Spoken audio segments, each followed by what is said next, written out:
Yes, guys, you know what time it is. It's here by David at the Irish Hotspur, Ireland's #1 Spurs fan. And today we bring you the pre-match build-up to as Tottenham travel to Brentford, and we really need the 3 points, especially with Arsenal winning. I do apologise to anyone that was here at 1:30 in the morning. That is my mistake. I really do apologise for anyone that was awake all night wondering when this is going to start. But of course, we are joined by co-host Jack Kanicki, Hollywood Phil, Brian from Tottenham on tour, and the Godfather, Mr. Brady. Jack, how are you keeping, my man? Dave, no apology necessary. The build-up was immense, clearly, and you got the best questions for this pre-match build-up. So people are just waiting at the keyboard, just waiting for it to happen. But doing well, Dave, nonetheless. Nice early morning to, get the discussions going, kind of maybe get a bit of this nerves out of the way. And hopefully we have a team, Dave, that will just have us flying high this weekend and feeling like there's no reason to be nervous for the rest of these games. No, 100%. Look, we definitely have to find some answers today. We can't go another game without any shots on target, Jack. Hollywood, how are you keeping, my man? Yeah, I'm good. Obviously, it's Saturday, so it's nervous days. Here we go. I'm pretty comfortable for today. I think we should have enough after last week's shocking performance for them to bounce back, and time for the men to be men, isn't it? Well, that's it. 100%. It's time for the men to be men. Diego, how are you keeping, my man? I'm exhausted, mate. I've been up since half eight in the evening waiting for the show. What the hell's going on now? I'm all good, apart from the filth doing what they're doing. Come on, United, and apart from that, all good. All good, brother. No, 100%. And look, United aren't out of it yet. 2-1. They could still claw back. Let's see how it happens. The Godfather, how are you keeping, Mr. Brady? I am good. Yeah, I'm hoping and I'm praying that Conte got into the heads of the players during the week, and that we do not see a repeat of last week's disaster. And I can't see it happening. No, I'm confident for today. I think look at our last away games. We've scored 4 against Leeds, 4 against Villa, 3 against Man City. Brentford, we should be doing at least that to them. So here's hoping. Tough game though. I mean, they've nothing to worry about, Brentford. They can play with a bit of freedom. And then again, they have the Eriksen factor as well, which has got to be a worry for us. Yeah, no, it definitely will be a worry for sure, my man. Look, we have to keep Eriksen and Ivan Toney quiet today. If you keep them quiet, I think we could get a positive result for sure. But look, let's see what Irish Hotspur Army are in with us this lunchtime. And then I will crack in, tell everybody everything they need to know, and then we will get the discussion underway on to today's game. Mark Burke is in the building. Big up, Mark. I hope you're keeping well, my man. Says, come on, you Spurs. Let's get back on track tomorrow or today. Come on, you Harris Army. Come on, you Flatcap Army. Big up, Mark. I'd say you're absolutely bollocks if you're waiting up since 1:30, my man. Bino John says, up the Spurs. Come on, you Spurs. Big yourself up, my man. Really appreciate you being here. Dark Sun G, good to see you, brother. I hope you're keeping well. Let me know what time it is over there today, my man. He says 3-0. Win today. Sun with 2, Kula with 1, and Kane with 2 assists, and Visa for them. No, look, we definitely need a big game from Kulu, Son, and Kane. We definitely need them to click unlike they did against Brighton, and that's why we didn't win the game at the end of the day, is because we couldn't get them into it. So we have to get them into it today, my man. We can't have any excuses whatsoever. But big up, Dark Sun G. Really appreciate the support, brother. Wembley one's in the building afternoon, guys, with the likelihood that we're going to need to win the this evening to stay ahead of Arsenal. I'm sad to say I just don't feel we're going to be able to pull it off. We cave under pressure. No, look, there's certainly that element. I mean, that's why everyone calls us Spursy and stuff like that. But look, it's games like today, right? Look, where we were under Nuno, where we were under Conte even in January, we have no right to be in this conversation. We have no right to be where we are. So, for me, just sit back and enjoy it and see what happens. At the end of the day, we're lucky to support a club like Tottenham. Our season goes from August all the way until May. And you have something to play for right throughout the season. Most other clubs cannot say that. Most other clubs are done by April. Their season is done by April. So enjoy these games. Enjoy there being something on it. Because if we can't, even us fans, if we cannot handle a top 4 battle, but then if this team does go places next season, we can't be acting like this every single game going into it thinking we're going to lose. So at some stage, we're just going to have to get behind the boys at the end of the day. Like them and Conte have done a tremendous job to get us even in this top 4 shout. So we have to get behind them, my man. Big yourself up. Games like this, Wembley, are the games where the team can basically get rid of those nerves. I know we're kind of nervous going into it, but Dave, what do you say? Another 3-0, another 2-0 that's nice and easy, gets rid of those nerves. So it's honestly a game for the players to prove the fans wrong, really. No, 100% it is. 100% it is. Leon M96 Kai says, let's hope United can pull it back in the second half and get a draw at least. Big game for us later. Can't wait now. No, it's absolutely huge, my man. Let's have it.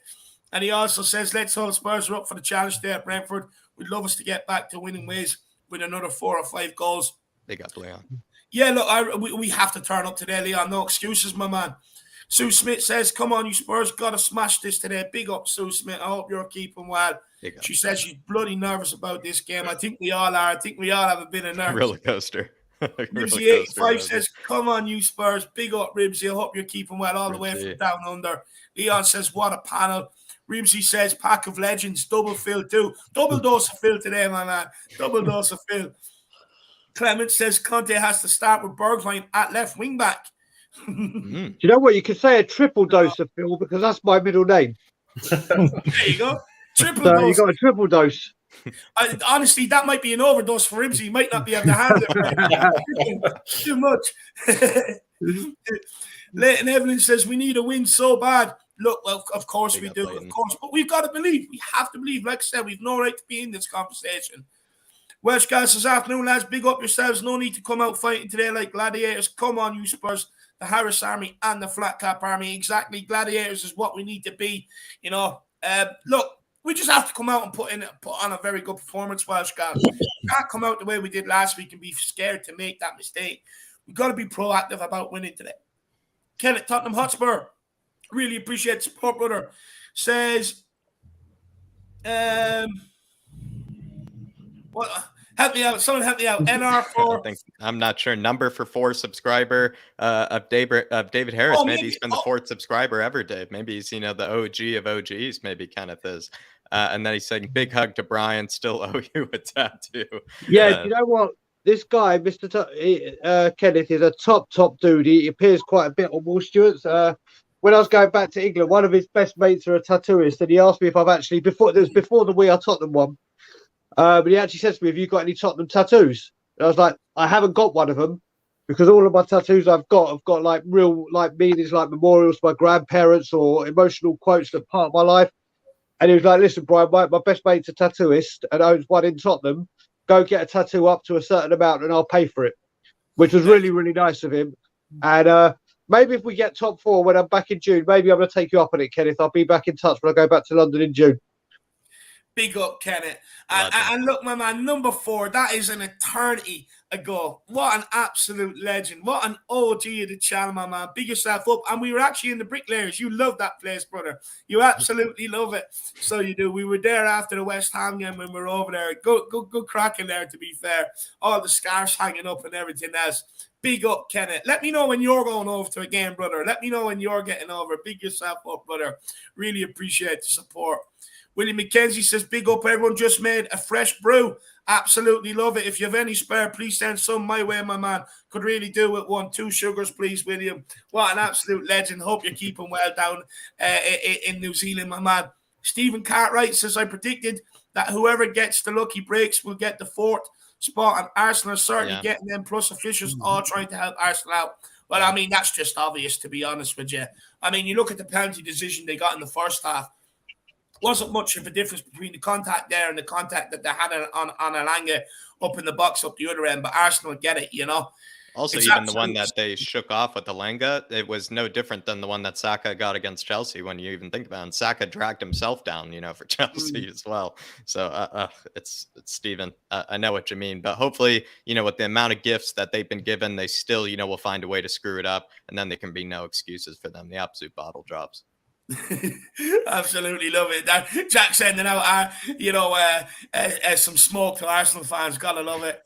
Dark Sun G says 1:30 a.m. kickoff on Sunday. Who is the ref today? Well, look, Dark Sun not G. Craig Pawson, at least. Not Craig Pawson, at least. No, definitely not him. Well, look, Dark Soji, that brings me into everything you need to know, my man. So, of course, we are away at the Brentford Community Stadium. Kickoff is at 5:30 p.m. The referee, Dark Soji, is Andre Mariner. So, if you have any mad stats on this fucker, let me know, brother, because you always do. In the VAR room, it's Paul Tierney. If you want to watch the game in USA, it's on the NBC. If you want to watch it in Canada, it's on the Zone. And in the UK and Ireland, it is on Sky Sports, guys. The watch along on this channel will be starting at 5:15 p.m. So hopefully we do see you all here. And if you want more build up, you'll see me on the pre-match pump up from 4 p.m. onwards. But look, we a bit of team news for everybody. Matt Doherty is out with his knee. Jaffa Tangang is out with his knee, and Ollie Skip is out with his pelvis. And then for Brentford, Ethan Pinnock is out with his hamstring, and so is Sergio Canos. So that is the team news heading into today's game. Jack, there's a few stats there. Do you want to read them out? Yeah, everybody. Spurs are in fourth position with 57 points. The last 5 games, Spurs have won 4 and lost 1. Tottenham can complete their first league double ever over Brentford. And I do believe the last time that we even played them in their home stadium in a league game was in 1949. So the buildup has been immense, just like this pre-match buildup here. Tottenham failed to register a single shot on target in last weekend's 1-0 defeat to Brighton. They had scored 25 goals in their previous 7 league fixtures, so somehow just the hose was just turned off there. Spurs are yet to draw any of their 20 games in all competitions in 2022, winning 11 and losing 9. I swear we couldn't even draw anything in 2021 either. I think there should be looked into that.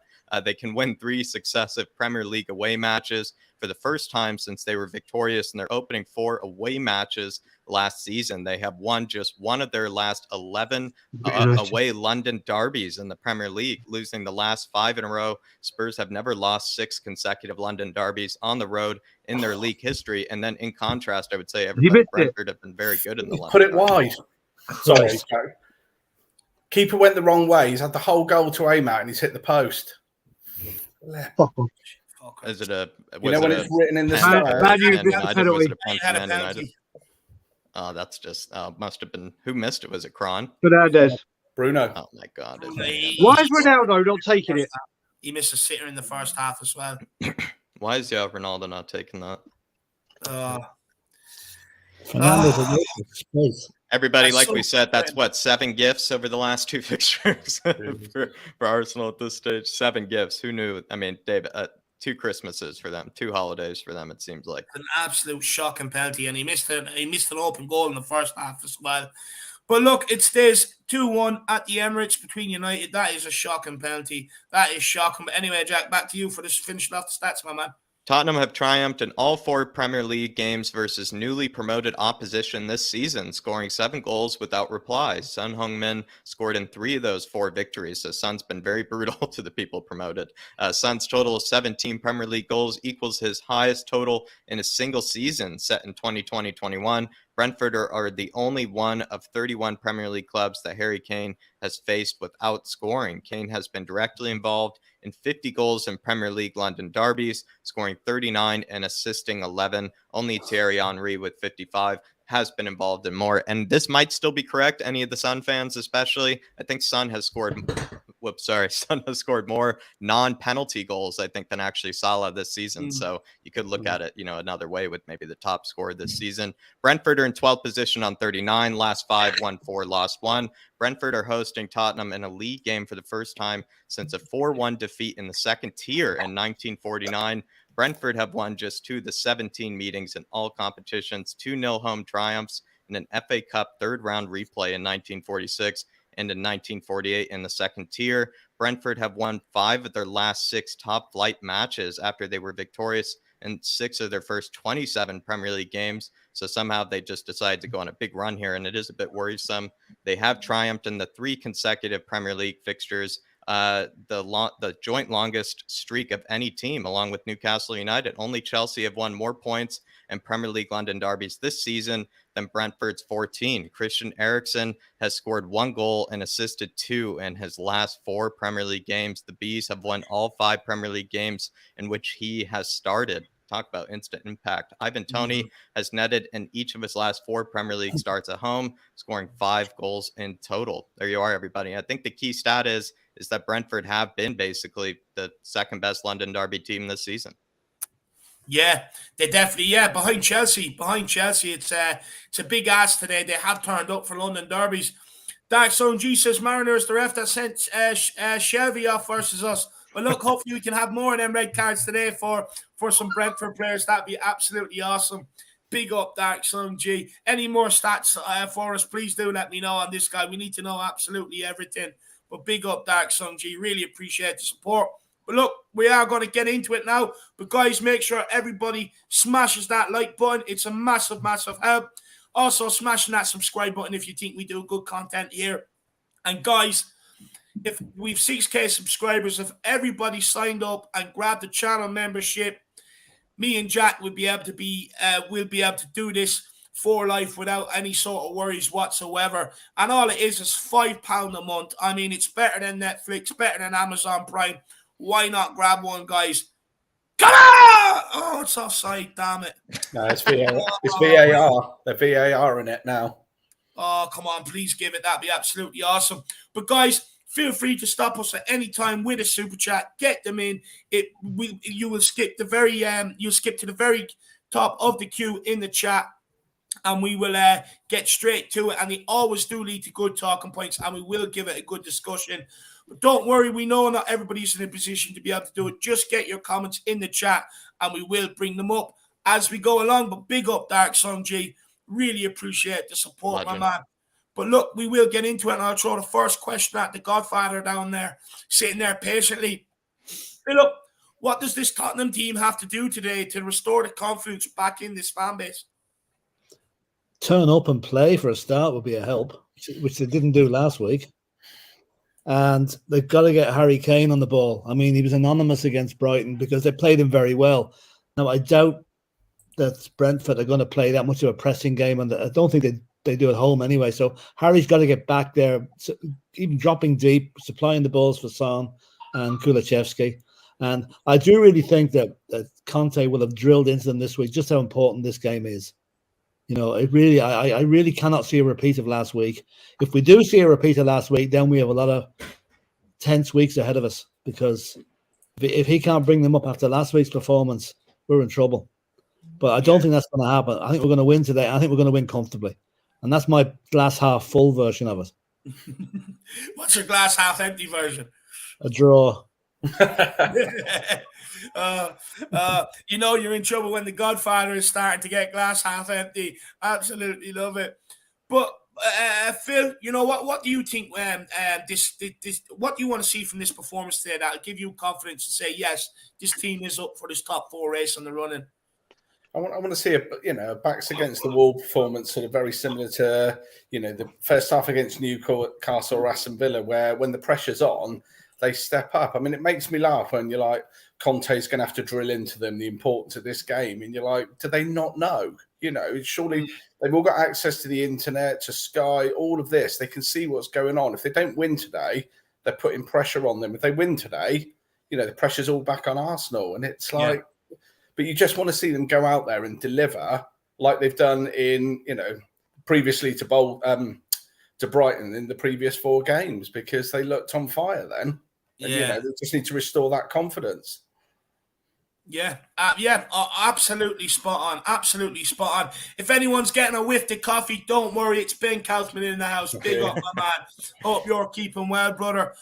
Brian, what does this team need to do for you today to give you the confidence going into this running? 2 early goals, in all honesty.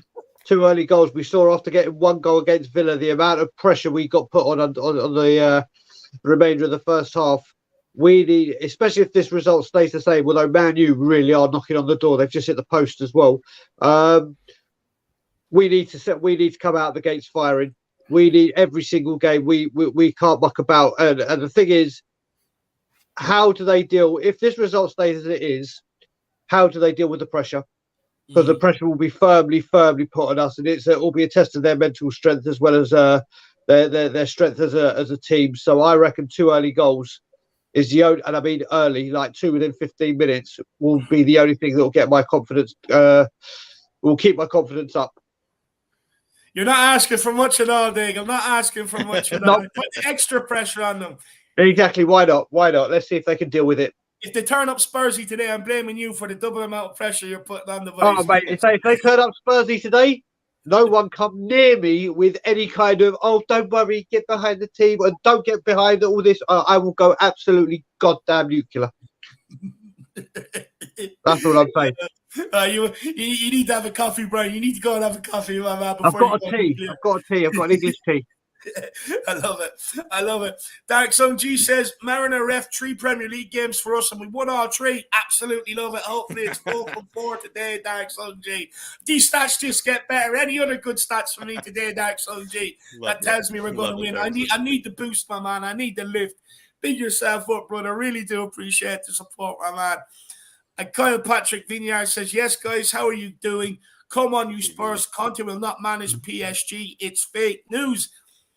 It's not fake news. It is not fake news. Now, look, whether it does happen or not, I'm not sure. But the PSG are interested in Zinedine Zidane and Antonio Conte to take over in the summer over for Poch. It is not fake news. Now, look, with Conte, supposedly in private, he reckons he could get the job if he wanted it. So we'll just have to wait and see what happens. But I'm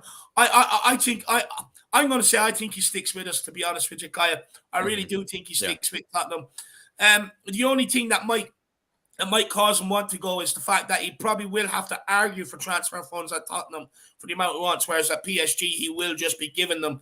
So we'll have to wait and see how it pans out. But it's not only we're not only at risk of losing Conte if that's the case. Also, Paratici. There was links for Paratici to PSG during this season as well. So we'll have to wait and see what goes on there at KPV. But I hope you're keeping well. Hopefully you're listening to Who Let the Hounds Out, my man.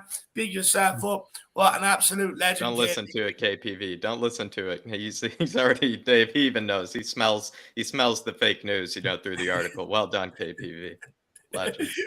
Big up, my man. Big up. What an absolute legend. But Jack, I'm going to throw a slightly different question at you.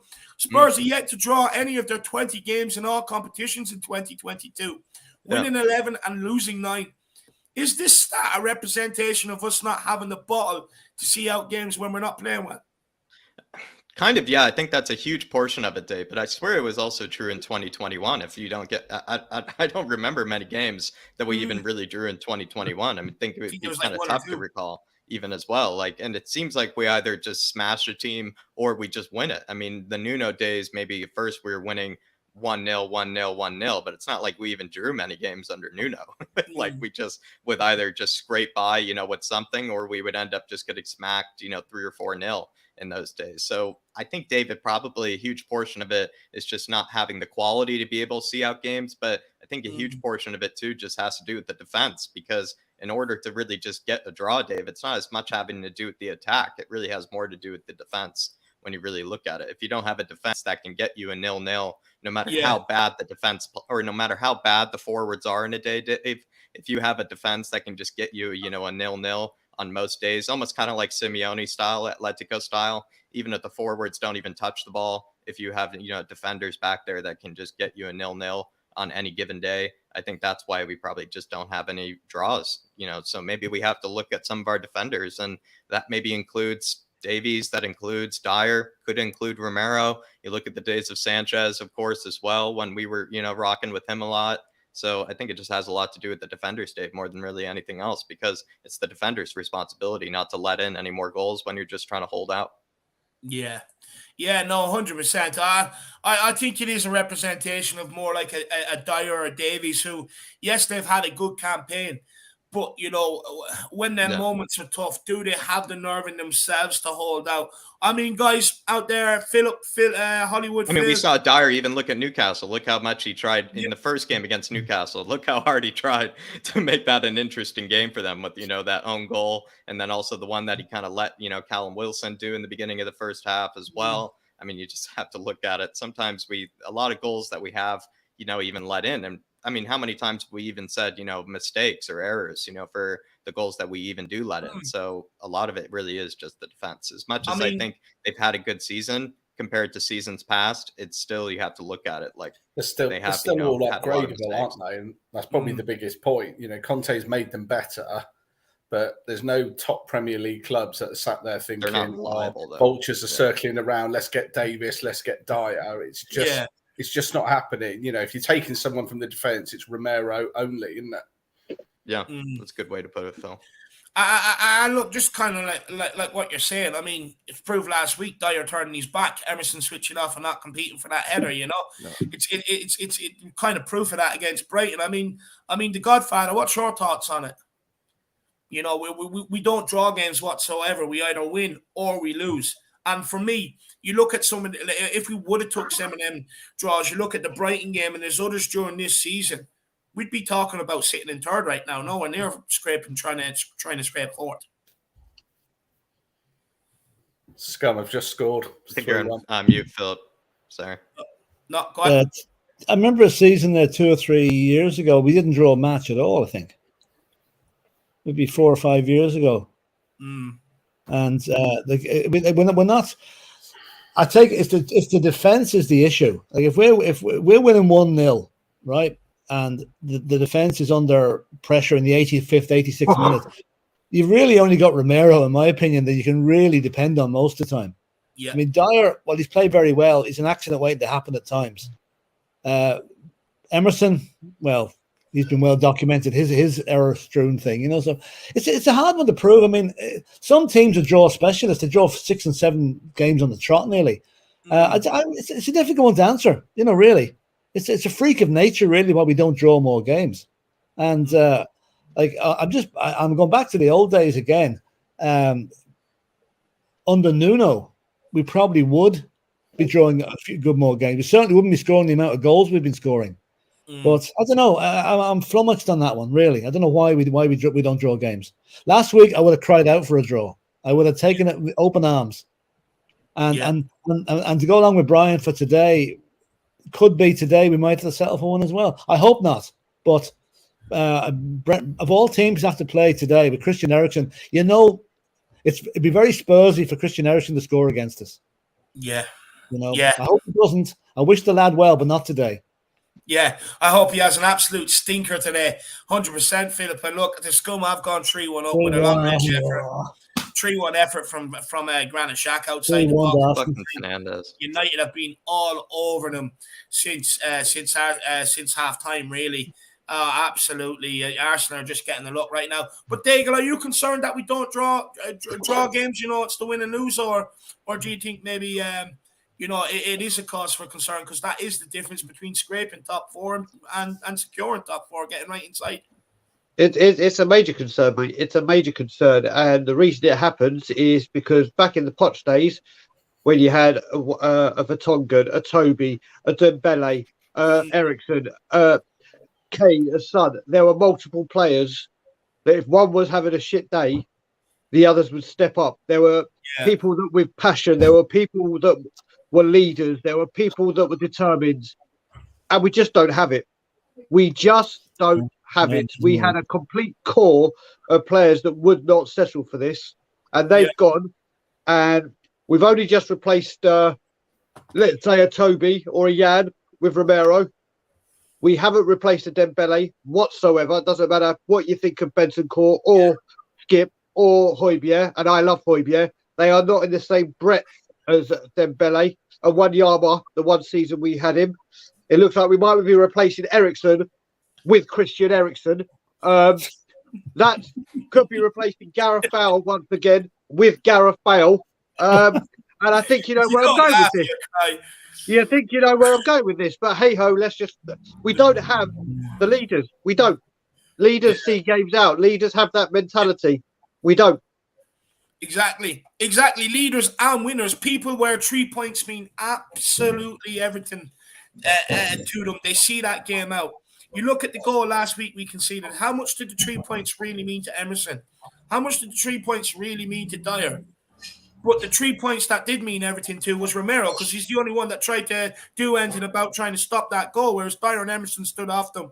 100%. It does come down to having leaders and people that are willing to die and put their body on the line for 3 points. Well, David, just the top of that, it's like what Conte said. Conte comes out and always says, if you don't win, just don't lose. Yeah. And when we were in losing positions, those players back in the day would go, right, we need a goal, we need a point out of this, and they'll go and do it. You cannot say that with this team. Even look at the table, though, as well. Just the final point about the draws, Dave. Look at the table. I think it's, 5 draws are the difference between us being, level with Chelsea. If we had drawn 5 of the games that we had lost, you just look at it that sort of way. Even if we had drawn 3 of them, we would be ahead of Arsenal. We'd be looking at it, a bit more comfortably. We'd actually probably be more upset about that Brighton fixture, because we would have looked at it maybe being 6 points ahead.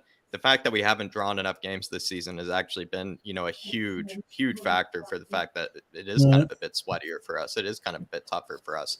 And it's kind of our own fault, to be fair. It is. And look, everyone says it in the game. If you don't play well, you got to get out of there with a draw. You got to keep the point board ticking over. And we just cannot do that at the minute. So hopefully that is something that we can rectify between now and the end of the season. Kyle Patrick Vignard says, it is fake news, David. I'm not having it. Well, no bother, Kyle. Did you say, look, come on and fight me for it on the post-match or on the pre-match pump-up on We Are Tottenham TV, my man. Come on, then we will have a discussion about it. Big up, KVP. Hope you're keeping well, brother. Dark Song G says, Son is known as the beat killer. And what's Brentford? Well, they're the bees, my man. They are the bees.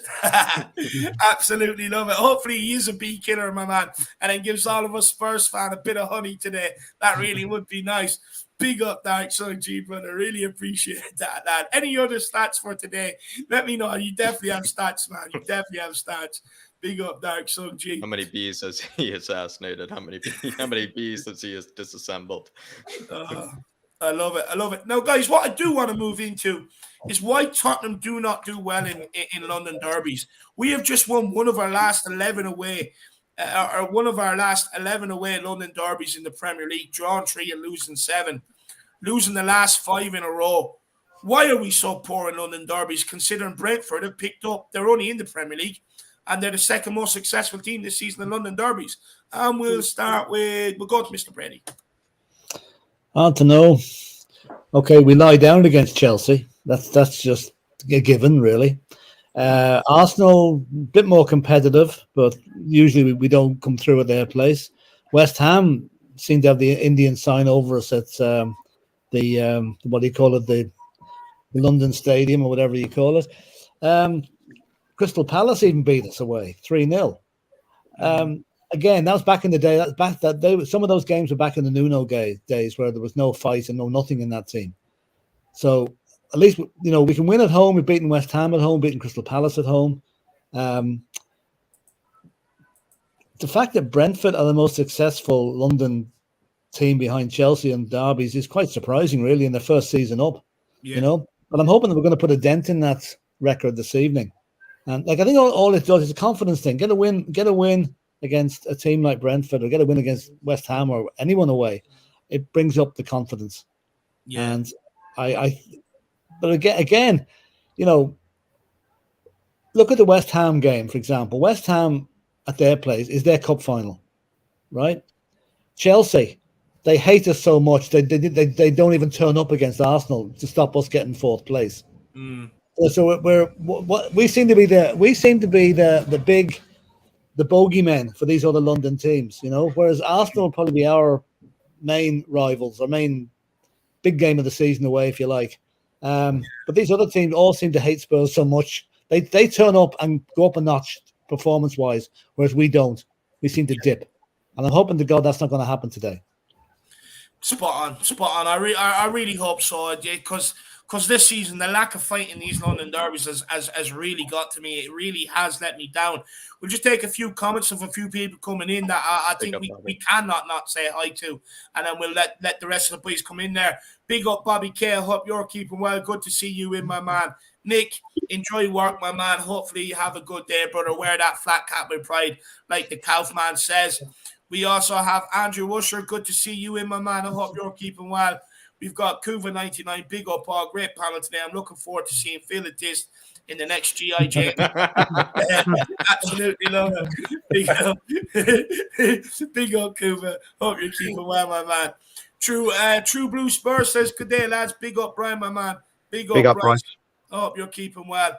And then we have Saurav Patak as well. King Hoddle, big yourselves up. Hollywood, what is the story with London derbies for Tottenham Hotspur? Why do we not show up? I think it's just going to echo what Brian said. It's about that leadership and that passion. You know, if we go back to the first one of the season away at the Emirates, it's like, you know, the fans were bothered. The players didn't look like they gave a monkeys. So it's like, you know, are they really, it honestly feels it's like, are they really bothered? You know, I guess they still get paid whether they turn up or not. You know, I'd like to see more incentive in that way, but it's about some personal commitment, some pride and some passion. And, you know, there's a few that it's starting to come into. So, you know, your Romero's got it. Kane's got it to an extent, but sometimes you feel that maybe the people around him kind of drain a little bit out of him. But I want 11 people out there with the attitude of Skip. That would be the one, because you know what? Our performance would be different. You know, there are worse London sides than us that do better. Brentford, Palace, you know, whereas everywhere we go, it's like, oh, it's a London derby, it's us. We need to stop thinking about everyone else and think about what can we do? What's in our gift? It's in our gift to play well, have the desire, and try your very best.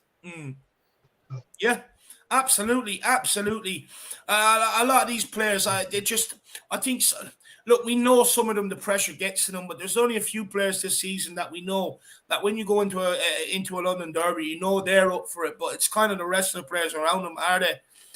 I mean, Daigle, what's your thoughts on this London derby situation? Because it cannot keep continuing. Because even next season, if we want to get top four again, we have to improve on this. So, you know what? There's many times I've been to a Legends night, or I've had the chance to speak to former Spurs legends, mainly when I've had the chance to chat to my hero, Paul Gascoigne. And a question I always ask them is, like, what are some of the first things you're taught? Like, once you sign for Spurs and you go to train, you meet the players, what are the players saying to you? And Gazza used to say, like, people like Gary Mabbott will come up to me and say, listen, you're not from London, whatever. You hate anything red. You hate Arsenal. You hate any London team, Arsenal especially, and we do not lose to these bastards. That's what they all said. Like, players said, Ledley King used to say that. There were players that were deeply ingrained within Tottenham that set the tone and said, right, listen, these are boys you do not lose to. You don't come into training with a red car. You don't do this. You don't do that. And I look at the team now, and do I see the players doing that? You look, I just don't see it. And when you look at homegrown players, yes, you've got Harry Kane that will say something. Harry Winks and all these. You're not going to go, oh yeah, I'm really going to listen to you. You're a real stamp of authority. We just don't have it. We just don't have it. I think London derbies to some of these players are just another game. I don't think they have the understanding of not only what it means to the club, but what it means to us. I feel like it's because we don't have leaders that, even if it's not even homegrown, we don't even have leaders that have been here for a long time. Like, I know we've been recently calling Eric Dyer a leader, but you look at those London derbies of past, you know, Brian, you know, like, he's not exactly always been synonymous with it. Ben Davies has always kind of cowered away at times. So the players that, you know, have been here for a long time, you know, kind of veterans of this club, you don't really look at as being leaders either. The ones that are leaders now have been here like less than 2 years. Well, one thing I will say, I forgot to mention Eric Dyer, because you all remember when he scored at Highbury and he went across and did the Rafa van der Vaart. Eric Dyer gets exactly what this game is about. Fair. But you do look at it, and a lot of the players, I don't think, and I'm not just talking about Arsenal, I mean London derbies in general. I mean, people know my love of Jan Vertonghen. I even remember when Jan Vertonghen signed for us, even before, when he was doing a meeting with Ajax, and they said, like a press conference, they said, are you leaving? He was like, yeah. He goes, do you know where? Where you want to go? And he goes, yeah. And he went, Tottenham. And he went, yeah. And that's when Arsenal were deep in from as well. And he got it immediately. I just don't think the players right now understand just how. And you got to remember, with London, it's not like any other league in the world where there's so many teams. Like Manchester, you have Man City, Manchester United. Yes, Man U and Liverpool have that rivalry, and now Man City and Liverpool do, but that's grown the Liverpool one. But in London, there are so many clubs. And I don't think anywhere, even in Italy, Spain, even going further afield, that there are so many teams compact in the city. And I think it takes them a while to get it, unless you have people like Gary Mabbott, Ledley King, and people going back like Dave Mackay, Steve Perryman, going in there and say, right, we do not lose these games, and you hate anything, especially Arsenal red. That's what I think we're missing out on. It's the mentality again, which is a huge problem for us at the moment. Yeah. Do you know what I think? I think the present team, they should be sat down in the video room at the training ground and shown a replay of the 1991 semi-final against Arsenal. Yeah. And also, they should be shown Gaz's interview after the game, where he was so excited, where he said, "I'm off to get measured from my suit." Remember that bit? Yeah. That was taking the mick out of Merson, because Merson said it was only Tottenham. I'm going to get my suit measured already. Exactly. And then obviously that happened, and then obviously Paul Gazza did what he did. But that's the thing. Gazza knew firsthand what this game meant, and they always showed up. And now we have the players that come in, and have they showed up? Well, the stats blatantly show that. I mean, Chelsea, forget it. I mean, you might as well just give them 6 points and put us on 0 and 2 games gone at the beginning of the season, because it just happens so bloody often. But it is what it is, and we have to find a way to deal with this. Yeah. No, we do. And I personally think the only way of dealing with it is buying the right mentality. Correct. In the market. But look, Jack, what's your thoughts, man? I think I kind of just said before, Dave, where I think a huge portion of it has to do with the leaders have come from players that we've only recently brought into the club, like in the last 2 or 3 years. And I think I also said earlier, Dave, that with the veterans of the club, I don't really look at them as being really leaders. I mean, I said maybe Dyer is one of them that I don't really see as a leader. Maybe he's a leader vocally in the dressing room, but we know he can't really be a leader by example, because we just saw what he did against Brighton, last week, just when we needed to keep a clean sheet, and other occasions before, when he's kind of, made himself look a bit foolish when we kind of needed him to be dependable. And you look at Ben Davies, like I've said before, we kind of just, it's not even a question with Harry Winks. I think the only one that's been here maybe a long while when you look at that starting 11 is Hugo, I guess is sort of the leader, but often a lot of us sort of have kind of question marks about Hugo's sort of kind of, leadership. Qualities. So the players that we have leaders now are really the players that we've been bringing in, the Højbjergs of the world, the Skips, the world, who are only 21, 22 years old, and the likes of Romero, who's also still a very young man when you really look at it. So Dave, that's kind of my thoughts, is the reason we probably lost so many in years past is just because the people that are supposed to really know what this kind of derby means, regardless of whether they're homegrown or not, they're at least veterans of the club, and they seem to always be the ones that have kind of cowered away over these years. Yeah, they definitely have. And look, for me, I think it comes down to the psyche and the mentality that week. That week, you don't want to speak to anyone from rival clubs. You don't even want anyone to mention them. And when you do, you want to be getting yourself angry. You have to be going out there wanting to. Like, the thing is, if you can't restore pride in your home city, it's very hard to get people anywhere else to respect you. And look, all season long, we've heard fans singing Tottenham get battered everywhere they go, all season long, and that pisses me off. And surely it has to get to a point where it pisses these players off, and they're like, okay, get battered everywhere we go, do we? Okay, go out there and just batter teams. And we've got to start having that mentality in London as well. You've got to take that mentality to London. There's a lot of teams in London that we should be beating, like the Filth, like Brentford, like Palace. We should be beating all these teams, and there's loads more. But we have to start restoring some pride around London, and it starts today against the fucking Bees. Hopefully, we can sting them, take their pot of honey, and tell them to fuck off back to where they come from. Moondog, big up, my man. He says, my bets are on Dyer 33-1, Romero 35-1. Come on, you Spurs, get in. Like I said, love that. Every other defender scored but Dyer. But keep the faith, Moondog. Keep the faith, my man. No, honestly, it's the 1 week he doesn't put it on. Dyer will score an absolute screamer. Big up, Moondog. Legend. As soon as it comes in, I'm going to be so happy for you, my man. Adrian Chaya says, we are over-analyzing. Problem is just inconsistency. Exactly, my man. Inconsistency is the problem, but then you have to analyze why we're being inconsistent, brother. You've got to analyze it. You got to find the answers. Big up, Adrian. Really appreciate the support, my man. Top man.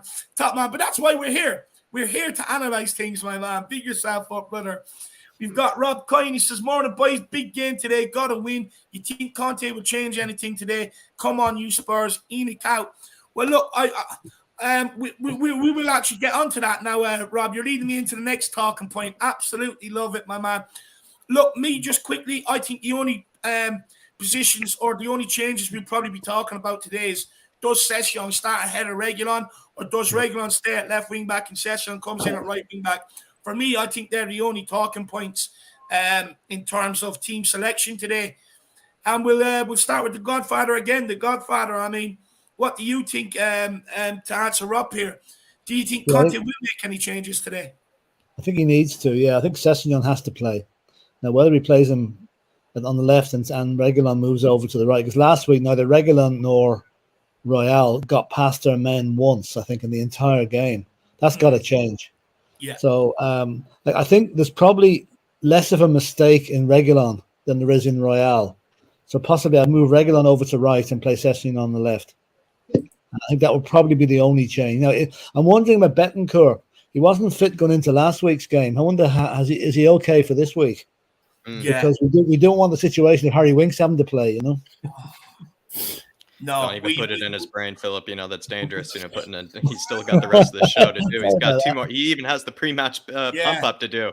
Philip, you know, he's got to get pumped up for Philip. That's dangerous talk. Dangerous talk there. All I'm going to say is if that guy comes in and we're away from home, expect the loss. I definitely do not want to see that today whatsoever. But Philip, this, just for argument's sake, if he did bring in Harry Winks and went for a midfield three today to try and get the ball to our front players, who misses out? And away from home, for me, I think he's definitely going to drop a forward player. So what forward player misses out if he does decide to go midfield three and bring in Winks? If he does that, it can only be Decky, and that he's not going to drop Kane. He's not going to drop Son. I just, you know, it's a scary thought because of, you know, the ability of Winks. And if he does start there, it doesn't feel an awful lot of change that he can do other than to revert back. But it'd be better to start with what we know, what served us well predominantly over the last few games. Yeah, last week was awful, but you know, the 7 or 10 games before that, we've been in a lot better place. I think similar to Mr. Brady, the only change I can see is Sessegnon for Royale.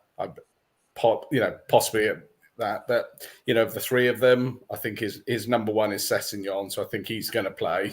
And it's just whether or not he prefers, you know, Emerson to Reguillon. But yeah. I'll tell you one thing. Yeah. He's played the same front three in the last half dozen matches. If he's going to drop, I can't see him playing Decky up front against Man City, Leeds, Villa, whoever, and dropping him for Brentford. If I saw that happening I was in the Brentford team, I'd be licking my lips. Yeah. So I think he'll stick with the front three as we have it. Because why change it? You know? Yeah. Yeah. No, I agree. I don't want to drop one the front three, but there have been calls or arguments, should we be going for a midfield three, this, that, and the other. But I agree with you, Philip. I mean, I would stick to the way he's playing at the minute, to be honest with you. But Jack, I mean, look, Philip spoke about changing the fullbacks. Emerson, not one attempted dribble, not one cross at all against Brighton. Yeah. Reguillon, not one attempted dribble and only one cross against Brighton, which was absolutely horrific. Does one of these have to be changed, Jack? And as well, with them not taking on their opponent or not wanting to take on their opponent and the way they lost the ball last week, is that down to ability or is that down to effort and desire? Emerson's case. It's a great question, I know. It's a stunning question, David. It's stunning because you go down so many avenues with that one, and you don't even know where to start really with how to answer that one. But with the case of Emerson, maybe you just do that one nice and quick. With Emerson's case, Dave, in the tight areas, he's just so inconsistent. But the problem is that all he's trying to do is just keep possession. He's never trying to actually make a pass that has any sort of danger or any sort of consequence, when he's really going for it. He's just trying to keep possession and hold possession just so he probably doesn't really look bad. I'll be honest, it's kind of a bit Harry Winks-esque. They probably kind of look at each other and kind of think, hey, that's my game, the compliments, for the similar sort of stat padding that maybe they're going for. But I think the reason why Emerson's giving it away so much is just because he doesn't really have the ability to try to even look up and make a dangerous pass of any kind.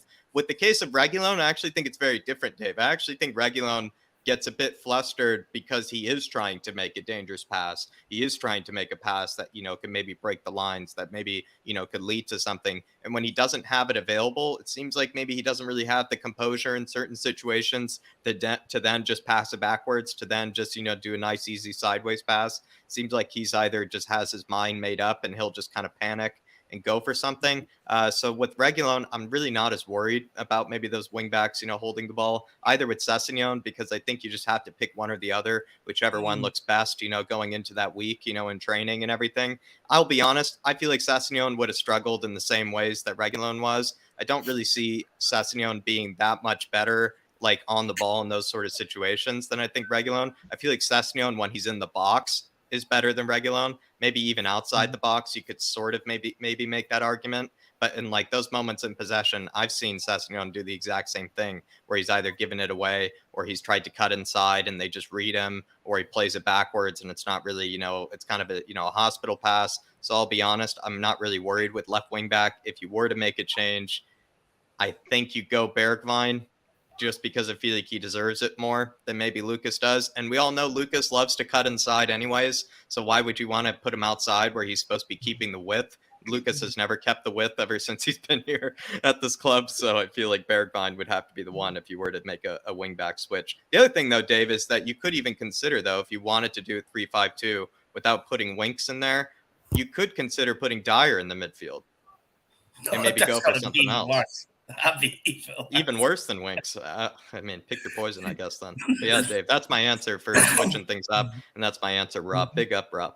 But you know what, Jack? In fairness, like I know I'm laughing and saying it's even worse, but Dyer has played there before on the Pochettino. And look, for me, back to Sporting days.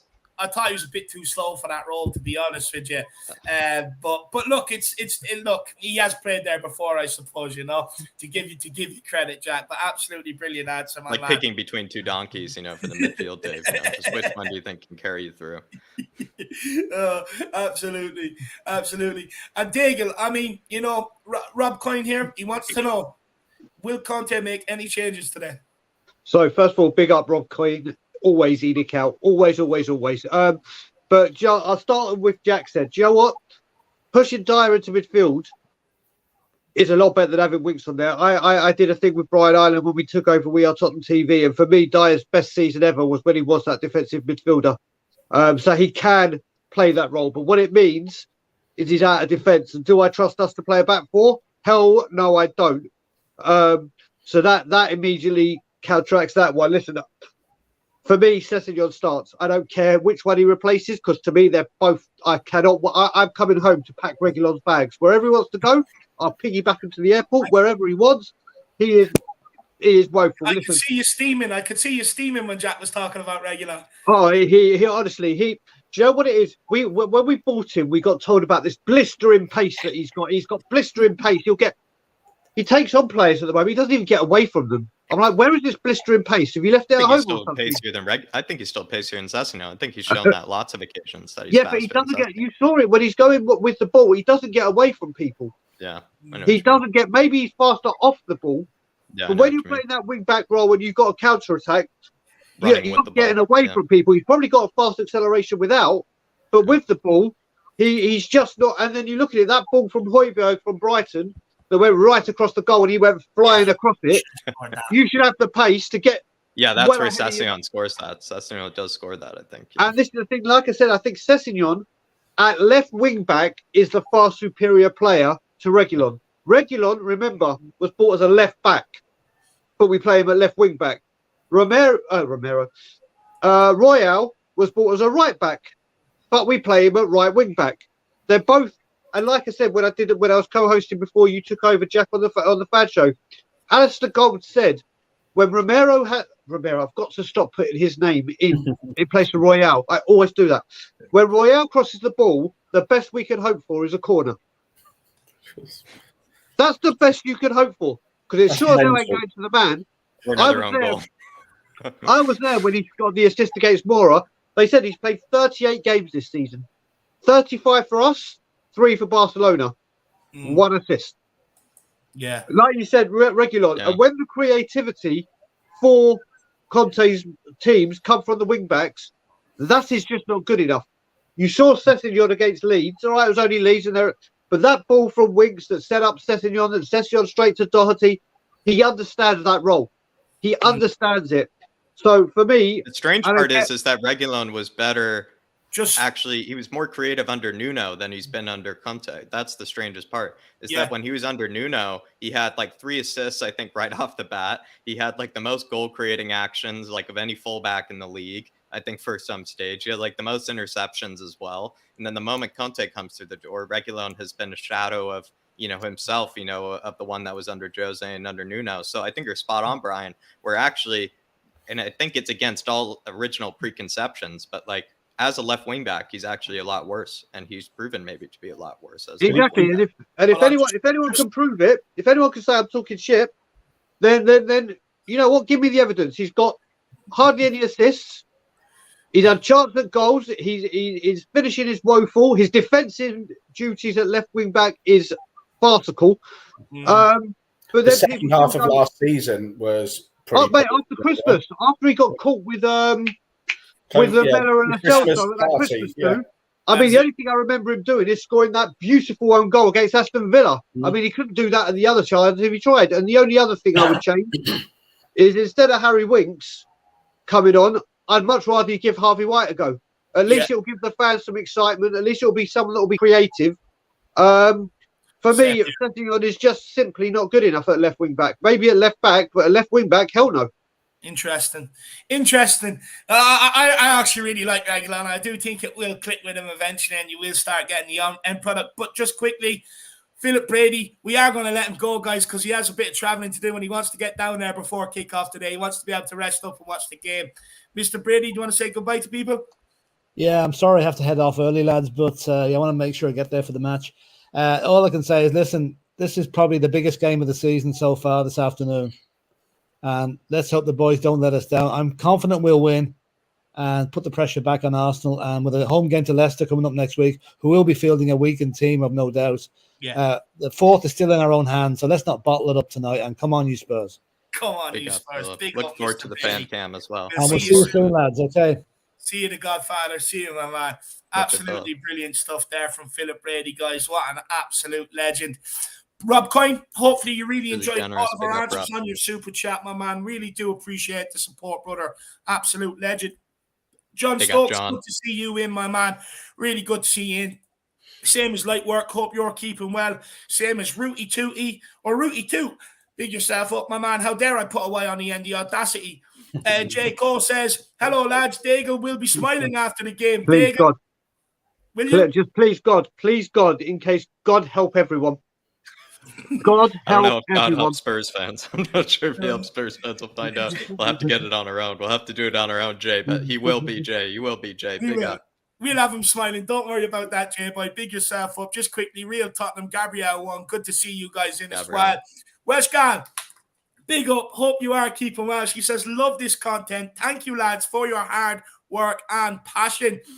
No, look, what can I say? I mean, it's just flattering, and it's really nice when people tell you that they really do enjoy the content, because, look, what people don't see is the hours that me and Jack actually put in off screen to make all of this happen, to put out the content to the standard that we try to put it out to. It really does take a lot. So I really do appreciate it. And look, judging by the numbers today, 170 people in-house watching the pre-match build-up. I suppose you are enjoying the build-up. Dare I tempt fate? I think you are. Jack, do you want to say something to Welsh Gal? Welsh Gal, always in here and always showing the support to the Harris Army, is probably one of the best role models, I would say, in the chat as well. Always showing the positivity, always believing in the top 4. Hardcore fan as well, Dave, and, definitely backs the Welsh players when they probably need a bit of backing as well. But Welsh Gal, really been here since the beginning as well, and I've really enjoyed her support, and she's been an absolute diamond. I know Sue Smith is the diamond as well, but Welsh Gal has been also another diamond as well of this community. And Welsh Gal, like I said, a real role model as well. She's phenomenal.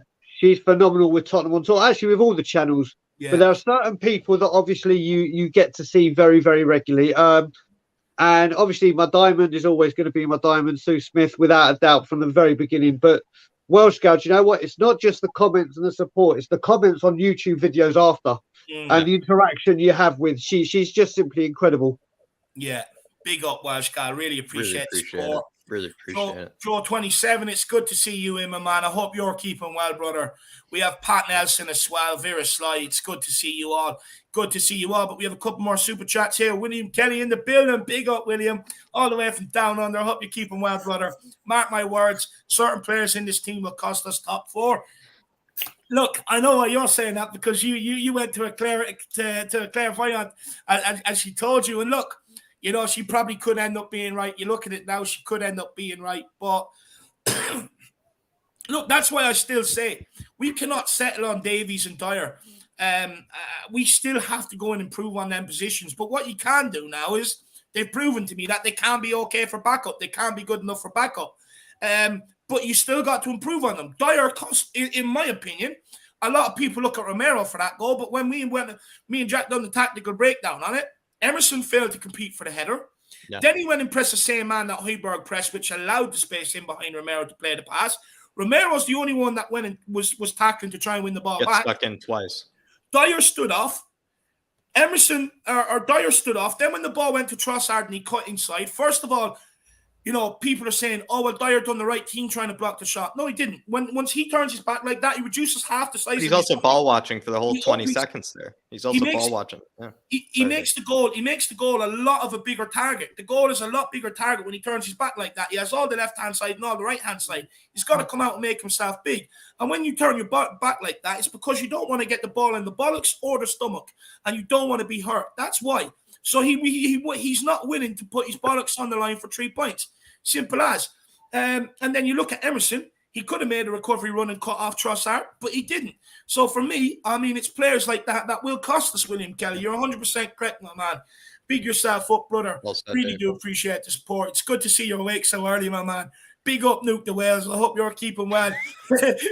Honestly, you want to watch out. Neo, is it Neo, the guy that used to come in here about Kurt Zuma kicking cats? You'd swear I kicked the cat. I mean, the way he was going on. Be careful though, Nuke the Wales, with that name going around here. You have the animal rights people out here trying to take people. Yeah, down, Dave, especially with you, Dave. Especially with you. Always talking about trying to, take out the bees, take out the eagles for breakfast. I would be careful, Dave. I'd be careful. Honestly, I'm on the hit list, lad. I'm on the hit list. They just can't find me, lad. I'm too slippery. Joseph says, big up the whole panel. Woolwich have won today. Pressure's really on. Who would you start in the wing-back positions? I would start Lavinia. Look, we'll start this off by, fucking filth. I mean, what can I say about these? They can't be the Woolwich wasters, Dave, if they've been given this many gifts. I mean, I forget. Yeah, Amir call them the Woolwich wasters, Dave. I mean, they no longer can be that if they're given 7 gifts or whatever it's been over the past 2 fixtures. I'll even say the goal that everybody's drooling over, the way that Xhaka even got away with getting 2 megs in his own box. He tried to meg 2 people in his own box, somehow gets away with that. I think it's all been staged. I think it's all been set up. There's conspiracy theories to be said, Joseph, especially with Craig Pawson coming in as well, to do the refereeing. It's just, I don't know. It's just so much to look at, so much to raise your eyebrows with. And they've just been handed 7 gifts. All the goals that they even have are just so underwhelming as well, Joseph. Big up, my man. Yeah, and look, when it comes to Lavinia, I can see why. I mean, look, I really wanted it to work out for Emerson. I thought it would, but honestly, he reminds me a bit of like Musa Sissoko on the football, to be honest with you. And look, I just don't think now is the right time to be bringing in someone like Lavinia, who is untried and untested. I think he probably will go with. He'd probably, like we've seen it before. He'd rather put a left footer over on the right hand side if he has to, than give a youngster a go, Joseph. But look, it's definitely something we need to address in this window. But you look at the amount of reports that are out there. You look at, we're in for Spence, we're in for Singo, we're in for Dumfries. I mean, it's clear to see that we are going to be getting a right wing back this summer. It's clear with the amount of links that are put out there. Look, I would love to get Spence in and go and get a Dumfries or that. It'd be absolutely awesome. But big up, Joseph. Really appreciate the support, brother. Top man. Everybody keep smashing that like button. 193 in-house. Keep smashing that subscribe button, guys. Really does help us. Both of them both free, but really, really help us in terms of YouTube. And guys, feel free to get your memberships. If €5 a month, everyone buys one. You know, me and Jack can just solely concentrate on what we're doing here at the Irish Hotspur and keep trying to bring you better content. And guys, feel free, like so many before you, like Joseph, like William Kelly, like Welsh Gal, like Rob Coyne, like Jay Cole, like Dark Song G, guys, feel free to get your super chats in with your thoughts, with your questions, whether you agree, disagree with the panel. Do not be afraid. We do not bite, and we will spend a good time answering the questions, as you can see. And it's just a massive help to everything we do here. But look, we will move on. So we've covered the wing backs, we've covered why we don't do well in London derbies. We've covered the boys' thoughts. We've covered why we don't draw games. But Jack, this question is specifically designed for you, and then I will get the boys in on a different question. But Jack, we beat Brentford 2-0 in December. It was an own goal, and then I can't remember who scored the other goal. Reguillon. Reguillon scored the other goal, actually. Yeah.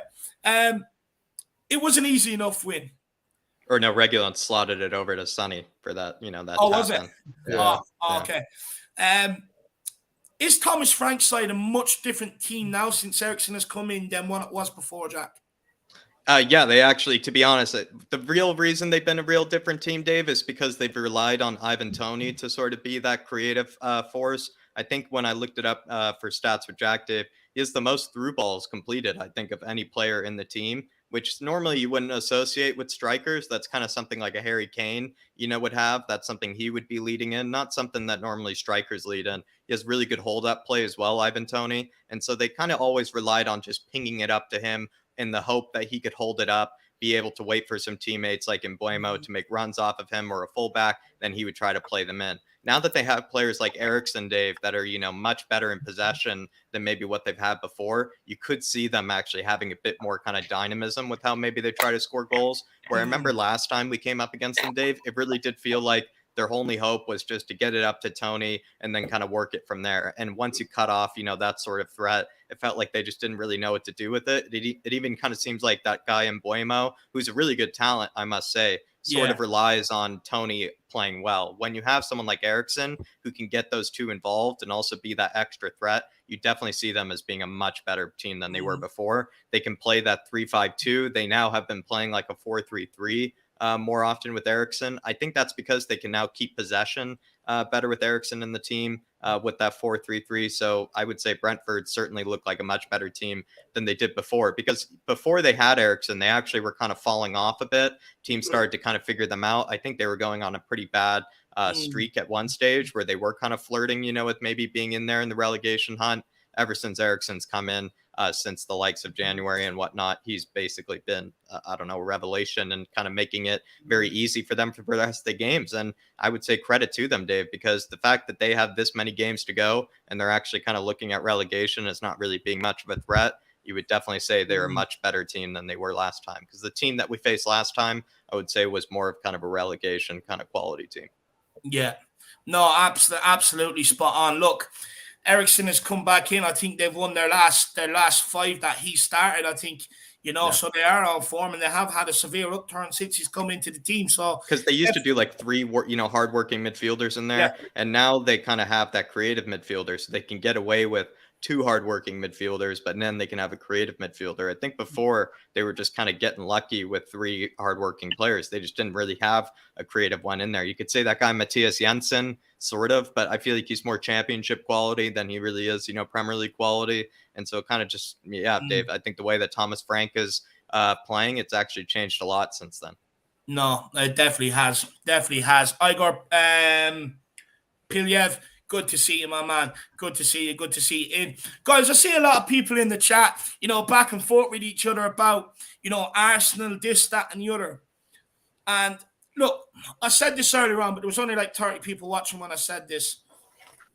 Look, we have no right to be in this conversation for top 4. No right whatsoever. When Nuno was here and when even back to January, none of us thought we'd ever be in this situation, guys. Nobody. And the thing is, Conte and the boys have fought incredibly hard for us to get here. It was only 3 weeks ago. We were 3 points off and an extra game played. And now we're right in the mix, and all the games have all kind of caught up. You've got to give the boys a bit of credit for that. Now, look, if we don't make it, we don't make it, but we've given it a bloody good go. And let's get behind the boys now for these remainers. Let's forget about the Spurs and the Tottenham that everyone else labels us with. Let's get behind these boys. They've done an incredible job to put us in this position. We should not be here. Love it. We shouldn't. So let's enjoy the fact that there's someone riding on, going into every single one of these games. Let's enjoy the pressure. We're not supposed to be here. We're just not. So let's enjoy it, guys. Let's enjoy it. David, can I just add on the flip side of that, because I completely am with you. Where you got to remember where Spurs fans are coming from is if we'd done the job in hand when we had the games in hand, we wouldn't even be talking about this. It would be right. We're in the top 4. This is it. This is what I completely get where you are coming from. What Conte has done with these players are absolutely above and beyond. From where he took us to where we are now, it's phenomenal. Do you know what? I agree with what you're saying, right? I agree with what you're saying. But we've got a squad of 12 players right now. Yep. 12 players. Davies and Dyer, who people wanted sold last summer. You've got Bergwijn, Winks coming off the bench, who people want gone. Same as Lucas Moura. We are not supposed to be here with the squad we have and the players we have. Fair point, Dave. I mean, you've got to accept that them games are going to happen. We know this as Spurs fans. It's not new. I've been saying it all season about Dyer, Davies, and players like that. They will cost you games. And I agree, Brian. I would like to get over the line, in all them other games. But with the caliber of some of the players we have and the makeshift squad we have until we can get it sorted out properly this summer, they've done a good job. They've done a good job. I don't dispute. That part I don't dispute. But then you look at it as well. You can go a bit further on and say, when people said that January was a great transfer window, it was a good transfer window because the 2 players have come in and done what they had to do to propel us there. But it could have been better. It could have been better. It could have been sort this right back out. Nobody was saying this last week, though, before the Brighton game. Everyone was saying, oh, yeah, we did have a good transfer window. I was. Just because we lose one game, we shouldn't be coming out here. And I'm not saying you, Diego, because I know exactly where you have been from day dot. I'm not putting you in this bracket. Yeah. But I don't want to see people coming out after one loss, back to the transfer window, back to this, back to that. We have all summer long to debate that, all summer long to go through that. Let's focus on the job in hand now. Let's focus on what we're doing. And let's just focus on getting our support behind the boys. Because you can guarantee our nervousness, that will rub off on the players. It will. Crowd affects players. We were at the Legends Philatis, Jack. They said that the crowd can have an effect on the players. If we're feeling nervous, it will rub off on them. We've got to go out there and just keep supporting, keep believing. That's all we got to do. We just gotta take each game as it comes. It's just, look, yes, we should have beaten Brighton. Yes, there's some games during the season we should have won. We've got to take stock of where we are, the squad we have. We've got 12 players, 13 players to work with. Should not be here whatsoever. We just shouldn't. I agree, Dave. You can see that because, when you look at that starting 11, even when we were at West Ham, we were 3-1 up. It's the 85th minute before he makes a sub. He's doing that because it's just a few minutes. He doesn't trust. When we were 2-1 up and you're going into that last 15 minutes, he's looking at the bench and going, what am I going to do? What am I going to do? It's like just magicking people out of thin air. And I agree with what Brian's saying. It's like, the 2 that came in are fantastic players, but it's more the fact that there were only 2. So Bentancur gets injured today. It's like we're all looking, going, what the hell? What the hell do we do? Probably not so bad with Decky because you have got your Bergwijn, but Bergwijn's not in the same league. It's a different level. So it goes back to what we do very well at Tottenham. And your first 11 is pretty spot on. Just watching Man U today, they brought on, when looking at their subs, they brought on Mata, they brought on Rashford. And you're like, gee, we haven't got those players. Not that I rate them, but, that level of player, you're just not looking at our bench going, there's a game changer. And in comparison, if you look at our first 11 today, they far outdo Brentford. If Eriksen signs for us in the summer, he's not a guaranteed starter. He's a bench player. So their best player, their most influential player is potentially coming to us as a bench warmer to improve our squad. And it may be good, it may not. I'm kind of undecided. But manager-wise. We got the better manager, so it's all there for us to be able to do. It just needs that strength in depth, which 100%. at the moment we haven't got. 100%. And look, I'm not denying the fact that we have bottled countless of things over the years. I mean, look, I hurt just as much as everybody else. But right now, this season, where we've been, where we are, and the squad we have available to us, no point in sitting here and complaining until the season's over. Enjoy the running. We're not even supposed to be here. Just enjoy it. You got to accept the situation where we're at, what we've done with the squad we have. We've overperformed this season. We have overperformed. What's the story? The Outland, he says, lads, we need a big win today. Pile on the goal difference on the thirds. Absolutely love that. No, look, we do need a big win today, and look, let's hopefully we can get it, the Outland, because we need it, don't we? We need it, my man. Big up there. Hope you're keeping well. Hope you're chilling out. Get the beers out. Get the beers out, lad. Get the Guinness out. Get your Guinness Nitro, whatever it's called. The Nitro. No, it's one of these. What do you call them, Jack? These fancy drinks. You know, one of yours. I've heard of the Nitro, Dave. I mean, the Guinness Nitro is a thing, Dave. You know, I think it's your guys' invention. It's not something we made. Yeah, it is. It is, Jack. But it pisses me off because anyone that is a real Guinness drinker knows exactly the right way to pour it from the can. You don't need the Nitro part to be able to get the good pint out of the can. Trust me, I'll show everybody one day. Dave, these days they're making cans, you know, turn blue just to tell you that it's cold. You know, I thought that we had hands, you know, for that sort of thing, you know, to touch it, to make sure that it was cold. You know, you need lots of help these days, Dave. So, you know, times are changing. Don't worry. Yeah. 100%. Even look at, you know, the England team, Dave. The moment they walk into training, you know, every single person takes all of their luggage away from them. They hand away, you know, their passports, you know, everything. You know, they can't trust them more than 10 yards, Dave. You know, with some of these people. You need help for everything. 100%. The big up there. I hope you're keeping well, my man. And look, Brian, I see your private chat. I'm actually not asked to type back in it. Of course you can, my man. Just, Cool. Bob, if you are watching, we are going till about 3:30, my man, because I do have to get over to the pump up, maybe a bit longer. So there is only 40 minutes left, but you are more than welcome, brother. Let's come on and have your say. I see you battling away in the comments. It's easier just for you to come on and have your say. Adrian Chai says, great point, Dave. We have Conte, a box cutter, to perform an open heart surgery. Jesus Christ, that's absolutely your rough, lad. And he had done bloody well to stop us from bleeding out with the tool. I mean, look, Adrian, that is just my thoughts on it. That's my thoughts on it. I don't think everyone should think the same as me. So what I am going to do, I know you agree with me, but I'm going to get Jack. I'm going to get Phil Latis. Jack, what's your thoughts on Adrian Chai's super chat here?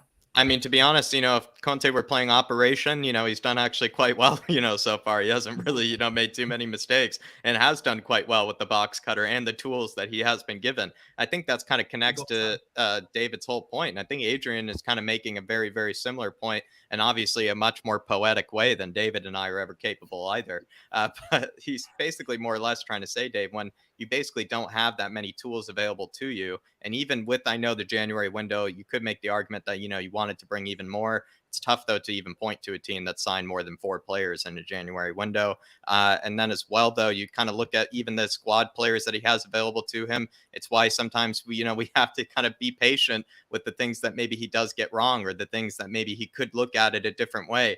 Like I said, I think Conte's being paid, honestly, quite fairly for all the squad headaches and all the things that he has to deal with. If he has to look at Harry Winks, you know, as an option off the bench for midfield, I would say you have to pay me £15 million a week even to have to go through that sort of headache of a decision. So I think we're honestly getting a bargain there. But Adrian, in my eyes, I feel like he's done an exceptional job. There were lots of fans, even at one stage, that were saying we were going to finish below Wolves. The position that we are in now is more than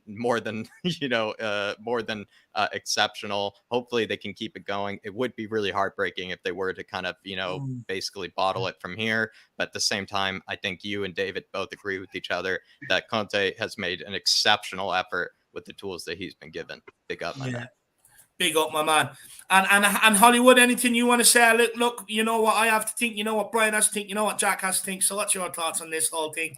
All I'm going to add to that is, if he can improve the trash that's there at the moment with a good summer signing and some players that he wants, how good could we become? And, you know, and that's kind of a proverbial can of worms, isn't it? But, you know, there's several players, you know, he could go and get without having to spend a fortune that could genuinely turn us into, you know, serious top 4 candidates. Yes, we're not going to bridge the gap on Liverpool and Man City this summer, but Chelsea's got to be in his sights, you know, and there are players out there that he could go and do. We've already mentioned on here. So, you know, you got to trust the guy, you know, and stick by what he's done with your likes of Winks, Davis, Dyer, all of them upgradable. The wing backs are all upgradable. No, absolutely spot on. But look, again, it all comes down to Brian's favourite person in the whole wide world. You know, what he wants to do this summer, whether he is going to put money forward, whether he's not. And look, this summer is huge. It tells us everything. And it will give us the direction, because if the investment's not there, Conte's gone, Kane's gone. You know, you're in some very, very dark times there. So we've got to wait and see. We've got to wait and see. But look, I'm sure me and Dave will be having this debate after the season, you know, whether Levy will put the money up or not. It should be interesting. I'll be at Lily White House in June. Trust me. Trust me, I will be. It won't be at the training ground because no one will be there. We will be at Lily White House. You keep hearing the same rumours, don't you, that apparently we're going to spend big. But I suppose the biggest thing there, what's big? Because, you know, 50 million. But Phil, what you've got to remember is in 6 days, the transfer deadline window, the season ticket renewals die. Yep. That's it. They're done. They're over. And poof, like magic, they'll disappear. Money, we needed it for something else. It's not quite as big as we thought. Yeah, I know. Get ready. You'd probably get a water park. You'd probably get a water park addition to Levy Land, so you will. You know, I think actually it might go towards the Nitro Brewery, Dave. If you're thinking about all the money that he's making from the beer sales, might go towards one of those Nitro cans, Dave. Honestly, you could see him investing in that. Big up, Adrian. Like I said, he's done exceptional so far with the operation. You barely have even heard a buzz. He hasn't lost. Big up, Adrian. Brian, is Bob Spur coming on? Well, I've sent him the link. So okay, he has getting in character. He's getting in character. That's all that matters. He will be joining us. But look, we are going. Actually, no, we're not going to move on. We're going to let Bob have his say on this, because he was the one battling away in the comments about it. So we're going to let Bob have his say, and then we will move on to the next topic. But Bob, look, obviously you've been listening. So what's your thoughts on this whole top 4 running, and where are fans right to be worried about Spurs and Tottenham and all this sort of stuff? Or are you like me? We shouldn't be here, and let's just enjoy it. I think there's you can look at it either way. Of course, we've got the right to be worried. Well, not worried, but look over our shoulder. Arsenal are right in it at the moment. But it's all about us. It's all about us. We need to do what we've been doing previously. 7 wins in 10. There's many clubs out there who'd won that run. We've not only been winning previously, we've been thrashing teams. So one very shit performance, let's be honest, shouldn't really change our mindset. All good on Arsenal to win 2 back-to-back games, but it's all about us. I don't remember a single fan, Jack, when we beat City away from home, saying top 4's back on, because we were nowhere near it. So to go from there and win 70% of our games since then, to be in the top 4 race, we've done absolutely brilliant. Like Dave says, talk about that journey maybe enough then, Bob? Like how we don't. It's our fan base mentality. Some of our fan base mentality, unfortunately, Jack. Yeah, I mean, we've spent since Tuesday, Wednesday. The fan base have gone into meltdown. Some of the fan base have gone into meltdown because of Arsenal, Chelsea, and Man United. Fucking hell, man! We're Tottenham Hotspur Football Club. This is our club. Yeah. We're in that race. We win today, we go 4th again. End of. Let Arsenal and Man United come along and try and take 4th off us. They're believe it or not, they're actually professional football clubs, and they are going to go out to win games. Let them do whatever they want. It's all about us. Brighton was a hiccup. We hope it's a hiccup. Brentford today, we need to show up and get 3 points. The pressure is on us. We need to perform. We're good enough. And for the majority of the last few weeks, they say a lot of people are talking about bottling and when the pressure's on, all this bull crap. We had to beat Newcastle to go top 4. We beat Newcastle. We beat them well, by the way, 5-1 to go top 4. Yeah. Then we had to stay top 4 by beating Villa. Yeah. We beat Villa, by the way. We thrashed them 4-0. So all this stuff about bottling last week was simply an off day.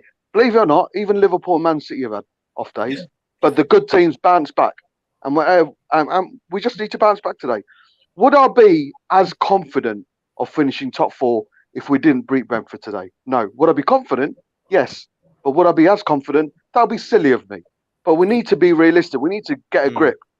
We've been in that top. We were nowhere near that top 4 race. We are now. We're amongst it. We're favourites. I mean, Arsenal might have changed that with a couple of wins, but we beat Brentford. We're favourites again. It's all about us. So we've got world-class players like Romero, Sonny, Kane, Decky playing well, Lloris playing okay, and Dyer and Davis playing above what they're normally capable of. We've got every fucking chance. So get a grip. Get a grip. It's about our club.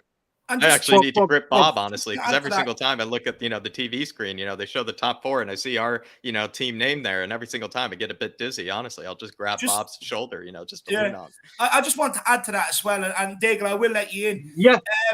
Don't let me.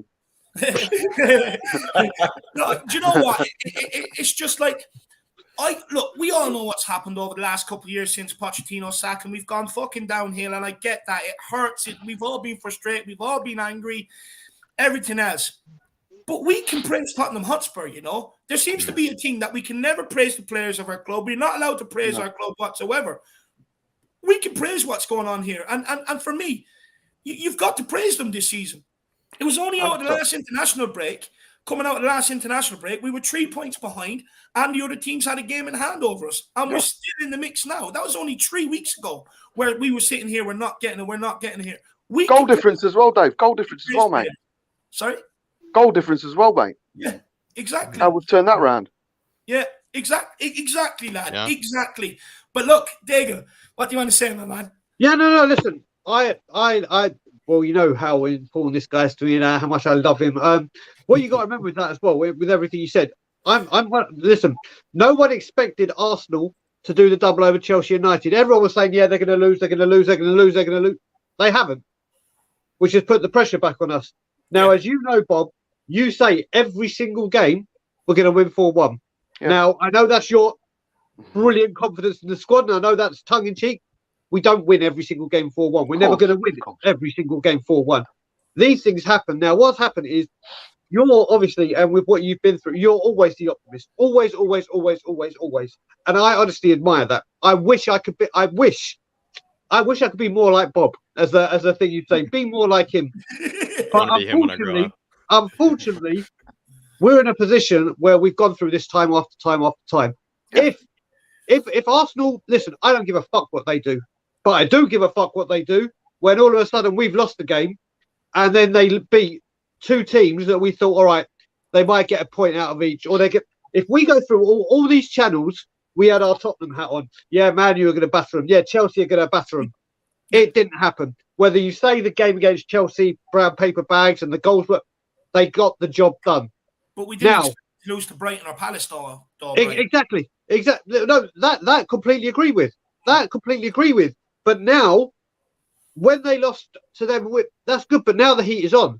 Like Bob said, right now, it's a hiccup, people are saying with Brighton. I was saying all along, and I've said it for absolute weeks, that this is going to be a draw. If we get a draw today, that's 2 hiccups, or 2 blips, or 2 whatever. And like Bob said, then he's going to be a little less confident. I'm going to still be confident because I want Spurs to do it. And I've been saying for the longest that I don't think they would. When we got top 4, then I was like, wait a minute. I'm changing my mind here. Conte's got a tune out of him, and it looks like we could do. But then this is now, like, as we all know, this is crunch time. And this is when it matters. This is when big players stand up and get the job done. And 2 on the bounce. And then you've got to remember, the next 3 are Leicester, Liverpool, the filth. Then these games have a lot more meaning than what they did a couple of weeks ago. That's the only difference I have with Bob right now. And if we get this draw, then it's big problems. Big problems. Yeah, 100%. But look, guys, just quickly in the chat, We try to put the links in during the shows now for everybody's channel, because I know at the end everybody rushes off and the boys don't get a fair plug. So there is the link for Daigle's channel in the chat, guys. Get over there and smash the subscribe. Same as Bob Spurs' channel, boys. Get over there and smash that subscribe as well. I believe you'll have it probably in the wall tonight, Bob. Yes, mate. Yeah, 10:30. Yeah. So, guys, 10:30. So make sure you do get over there and check that out, guys. So smash that subscribe. Flatcapeurotalk as well. Some amazing content gone up there over the last few days about Tottenham Hotspur. Get over there and smash that subscribe button. And underrated. Flat it is. The highlight reels. I love doing the highlight reels there. Yeah. I get such excitement out of them.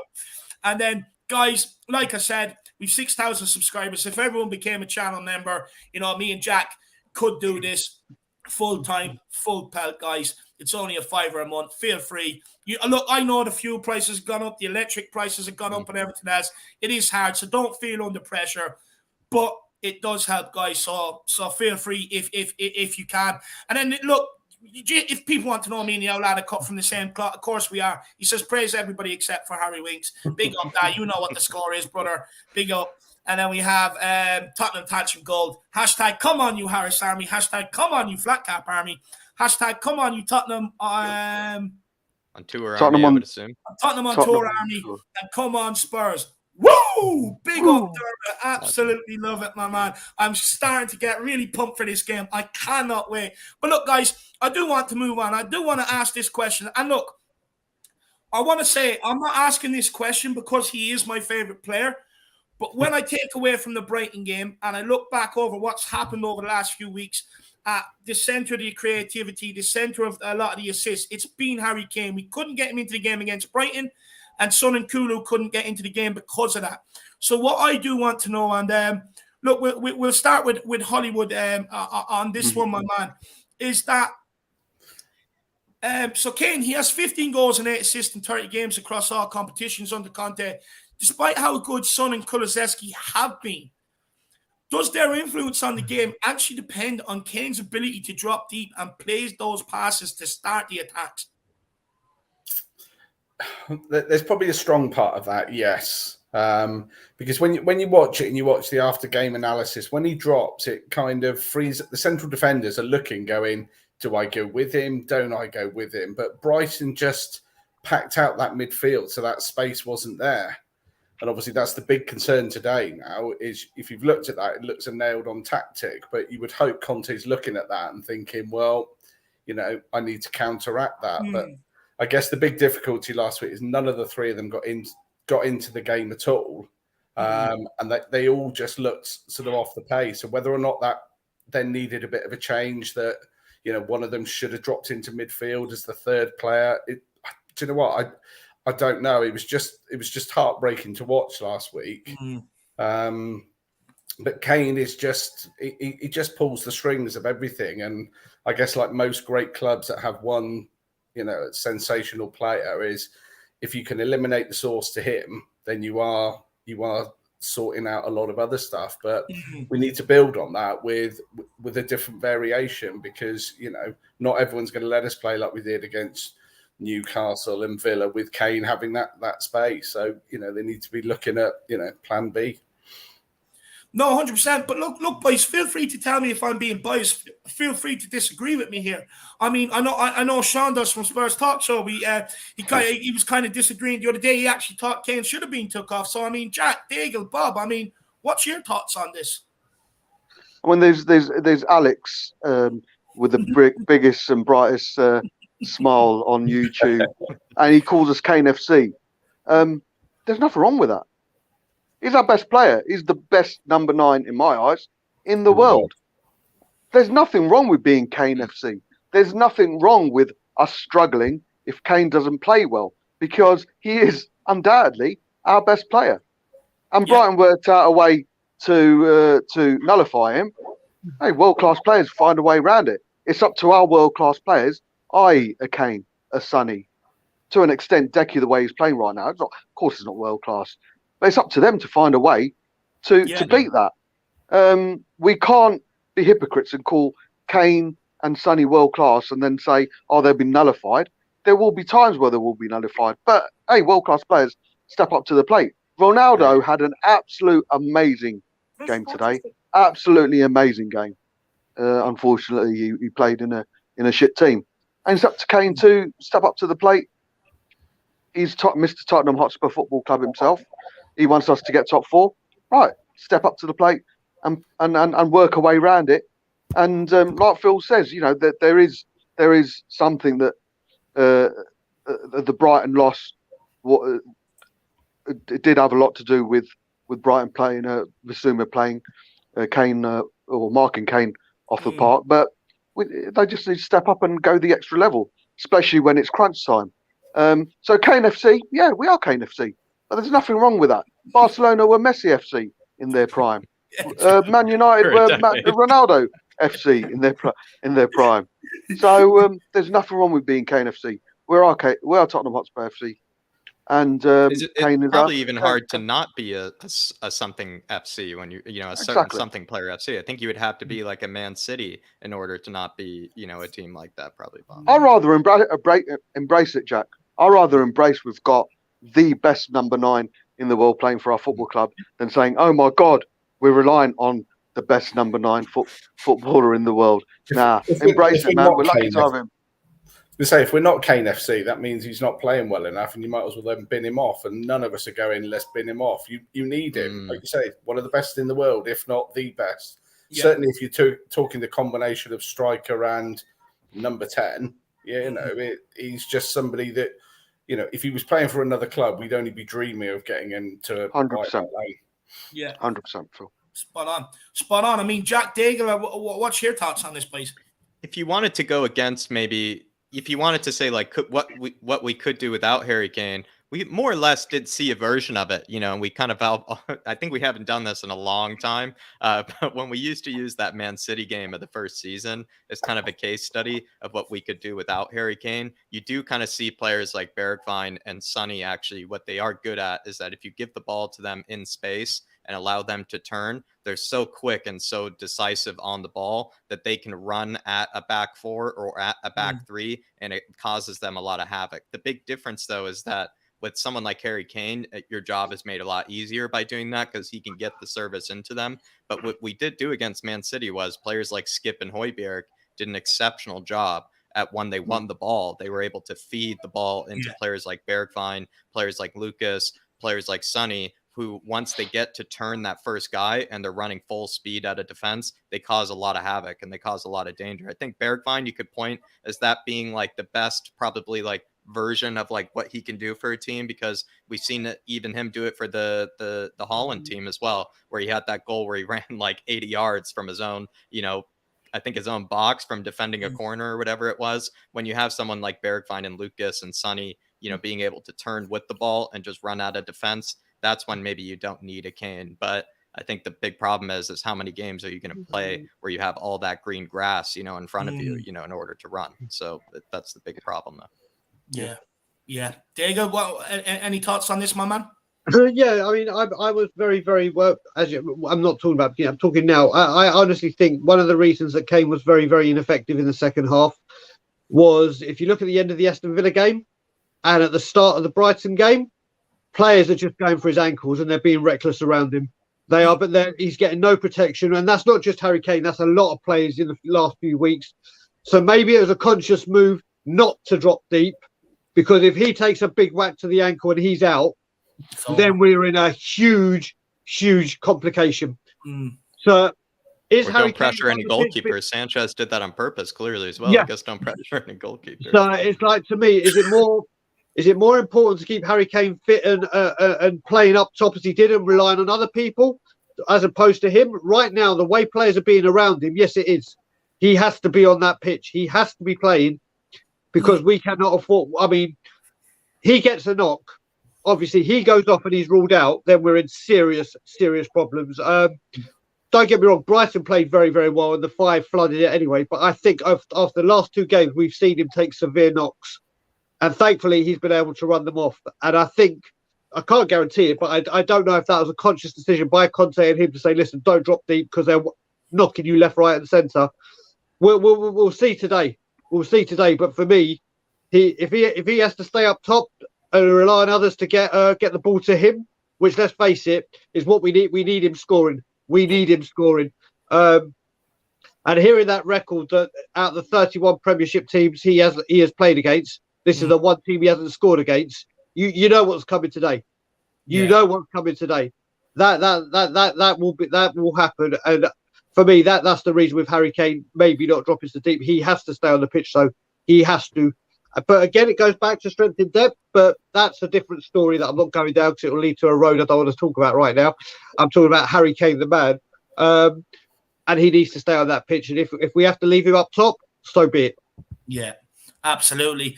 Absolutely. Big up. Paul Markey says it highlights that we are in dire need of a creative attacking midfielder and let Kane play as a centre forward. Look, 100%, my man. But look, you know, I reckon if Kane does end up signing a new contract, eventually he's going to end up dropping back. I mean, Wayne Rooney done it. Gerrard dropped back even further when he got older.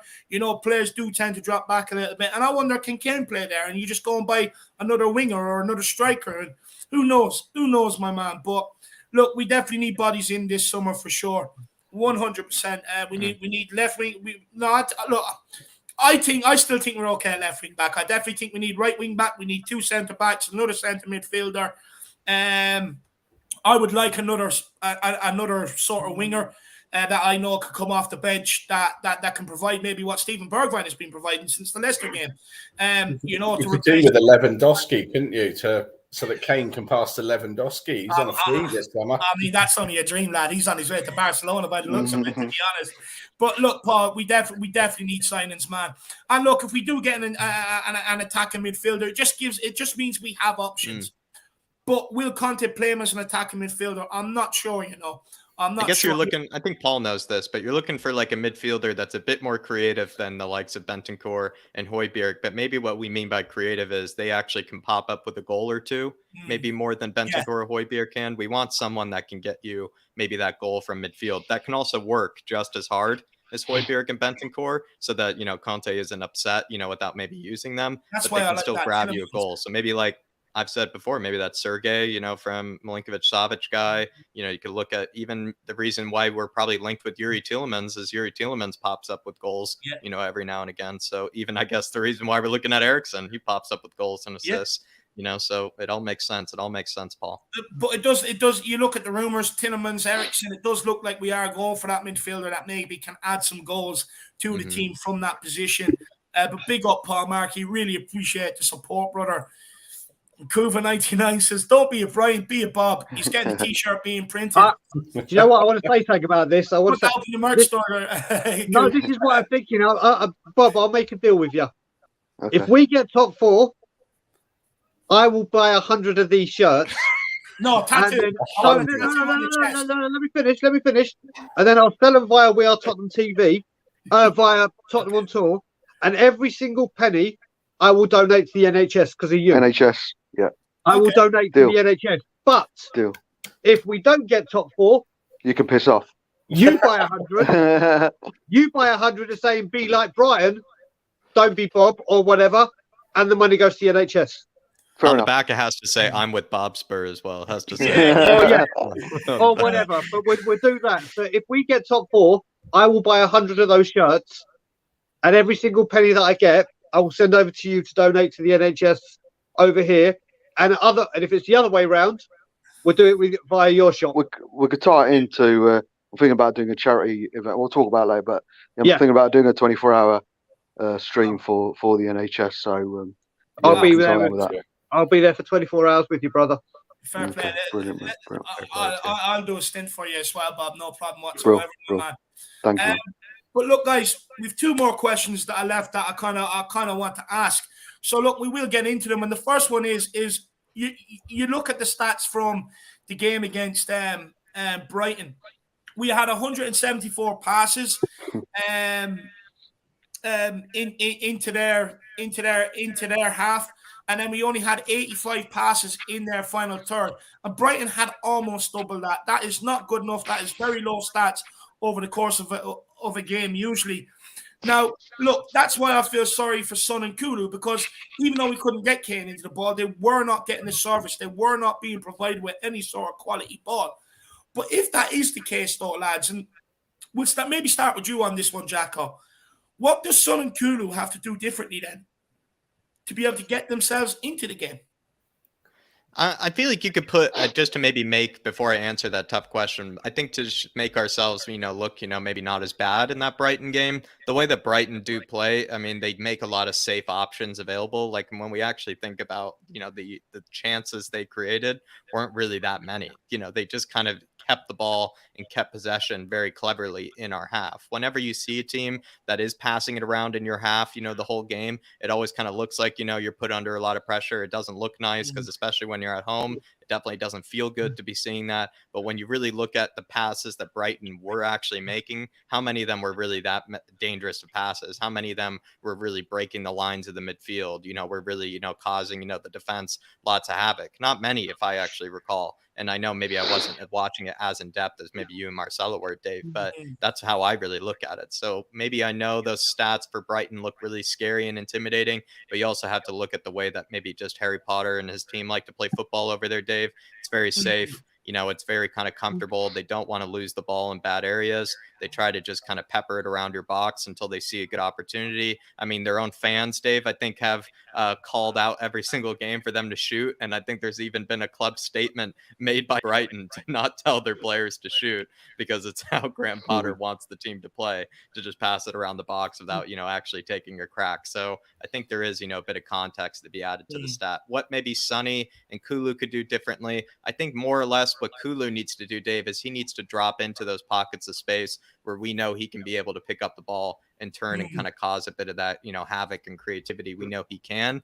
We know that Harry Kane drops deep, and that means that Sonny more or less becomes that striker. So I don't really know what I would suggest Sonny do differently, because we're basically asking him to be that threat, in behind. We're asking him to be that guy that fills in for Harry Kane whenever Harry Kane moves away from the striking position. So I feel like Sonny's kind of instructions are a bit more kind of, I don't know, specific, whereas Kulusevski could maybe just do a bit of a better job, Dave, picking up the ball in maybe more clever areas and then maybe working from there, I would say. 100%. And look, Daigle, Brighton or Brentford will set up similar to Brighton. They will frustrate us. They will have good tactics, and they will block up certain areas of the pitch. So how if they do come out as similar to Brighton today, I mean, how do we rectify? Because we cannot go another game with no shots on target, not being able to create a chance for Son, Kulu, or Kane. We cannot do that. We have to win today. So if Brentford do set up the same way, what do we do differently? How do we get into the game? Because we tried long ball, it didn't work. Tried playing through them, it didn't work. So what can we do? Do you know what, with Brentford, and I've watched quite a lot of them, and you look what they did, and I, thankfully for being here, and I say this a lot, with Canada and having the zone, I get to watch my pick of games. Like literally all the 3 o'clocks on a Saturday, you name it, I get to watch it. And one of the games that I really paid a lot of attention to was the Chelsea-Brentford when they won 4-1. And what they do is they do exactly what the team is weakest at. So Chelsea weak being the high press. What happened? That happened. So I don't think they are going to come out all out attacking. I think they're going to play a low block with Christian Eriksen on the ball and then let Christian Eriksen just spray it about. So I don't think Brentford will be this high press attacking team. I think they're sitting back and say, come on, Tottenham, what you got? And then if they do that, that's where I'm saying a draw. That's why I've been saying a draw, because people think they're going to come out and do the high press and scare us. That plays into us. That plays into exactly what we do. And then be like, well, no, that's what Tottenham do. We know they struggle with low blocks. So guess what? Low block, hit them on the counter. Eriksen with a wand of what we all know from very close quarters what he's capable of. He can pick a player out, find Ivan Toney or whoever's bang done. So that's why I think this is why they're going to play. This is why I think they're going to draw. I don't think they're coming out to attack us. Yeah. Well, look, I don't think they'll come out and attack us either, but, it's still going to be a tricky game, because even if they say, we will be vulnerable to the counter, we know that Dyer or Davies do have a switch-off moment in them. I mean, Bob, what do you think from looking at the game last week, my man? I mean, like, it does seem, if we can't get Kane into the game, we can't create chances. But And we have to expect that teams are going to work out a plan for Harry Kane, how to nullify him. So if that does happen, how can we get the best out of Son and Kulu? They just need to step up. I mean, the high block, low block narrative is used quite a bit with Spurs. We struggle against this, we struggle against that. We beat Man City. They play with a high line and they press pretty well, as do Leeds. Newcastle, Villa play with a low block. We thrash both of those teams. So I do think it's a bit of a myth. It is because of our world-class players and Decky playing so well that we've managed to beat them. We need to do the same again. We need to show up. We need to. I said against Brighton, I said this against Villa and Newcastle, and Brian know this. If we bring our A game to the remainder of the fixtures, we'll win every single one. Correct. Against Brighton, and I always say, if Brighton brought their A game and we bring our A game, there's only one winner. You look at the players they've got compared to us, we'll beat them comfortably. Brighton brought their A+ game and we brought our D game. Yeah, we didn't play that well. Today, if we bring our A game, we'll beat Brentford comfortably. Look at our players. As much as we Dave, you'd be the first one to say moon boots hasn't been that bad this season. No, he's raised his game under. Yeah, exactly. And facts are facts. We're a weaker team without Eric Dyer right now. We're a weaker team without a Davis right now. Yeah. Now, do we need to improve on them in the summer? 100%. Of course, we need 2 centre backs who need to come in. But what Conte's done is made the squad bigger by bringing average players to a better level. And today, our better players need to play fantastic, and our world-class players need to play to their levels as well. We bring our A game. The remainder of the fixtures will win every single one. It's up to us. It's up to the players. So as simplified as it sounds, Brentford could do whatever they want. If we're on our game, we'll beat them. I love it. I love it, Bob. You're getting me revved up for this game, my man. Mr. Hollywood, I mean, do you feel the same as Bob? It doesn't matter that last week, look, we played, brought our fucking D game, and today we're going to bring our A game, so it doesn't matter. Even if they do take Kane out, Son and Kulu will be up for it. Yeah, they've got it. I don't know what the rest of the guys think, but within 10 minutes of last week, you knew we weren't winning that game. Yeah, it was just 100%. like we hadn't shown up. So that's why the first 10 minutes were always so critical. Against Villa, we started well, we scored, then we dropped off, but we held our nerve because we had that incentive. We were already winning. And that's what they've got to do. They've just got to be on that front foot. And I think I've said this virtually every game, but you start on the front foot and you go in with that high intensity. We're a far better side than Brentford. You can give them credit for what they've done, but at the end of the day, player for player, right across the pitch, the manager, everything, we're in a better place. And if you're there today thinking who should be winning this, you're right. Both teams turn up. There's only one winner. The difficulty is Tottenham normally struggle to play against Tottenham, and it's like, well, we don't need to try against Brighton or Wolves or whatever game it is. But hopefully, Conte's just rocketed the crap out of them this week and will not accept that. And I certainly think by next season, those players that are not delivering just won't get the opportunity. Whereas at the moment, the difficulty is your first 11 is your first 11. And if you're crap, you're going to play next week. Yeah. Yeah, no, absolutely spot on, Hollywood. Absolutely spot on. Guys, we are going into the last question now. And it wouldn't be a pre-match build-up if we didn't speak about their danger men, Ivan Toney and Christian Eriksen. But while we do, guys, feel free, if you have enjoyed the show, to drop a super chat, or if you've any questions you really want the boys to answer before we end off, feel free to get it in, guys, in the super chat. But look, we'll start with you on this one again, Jacko. I mean, you look at Christian Eriksen. The guy has what is it? Where is he? 1 second. Yeah, Christian Eriksen. He's got 1 goal, 2 assists in 4 games. And Brentford have won all 5 since he has started in their last 5. And look, many have linked Brentford's form of late, beating Chelsea, West Ham, etc., to Christian Eriksen coming into the team, starting the games and being up to speed with the Premier League. And another player who's also benefited from it has been Ivan Toney. And this guy can be crucial as well. They look to get the ball to him, to hold up the play, to get them up the pitch and get others involved. But he's also doubled his goal tally since Christian Eriksen has come into the team. And he's a big guy as well. I mean, he's a real handful from set pieces, which we do not do well at. Even when we've been playing well, we've been seeing that we've struggled from set pieces. So, I mean, Jack, how do we take these two out of the game?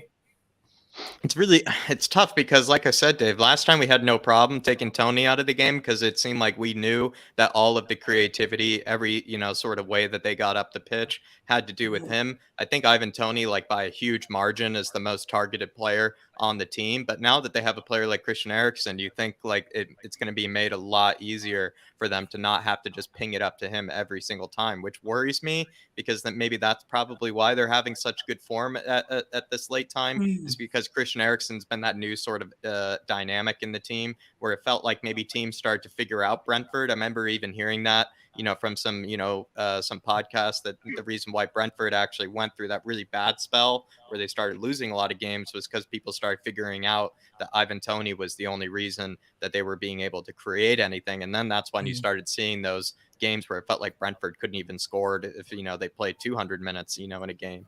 And since, Christian Eriksen has come in, maybe because he can drop deep, maybe because he can just keep possession more often for them so they don't have to go long ball football or kind of go, route one. Maybe it's because he's also more of a threat outside the box than maybe any other player when you really think about it. Who else on that team can really hit one, from distance? Probably Eriksen's the only one.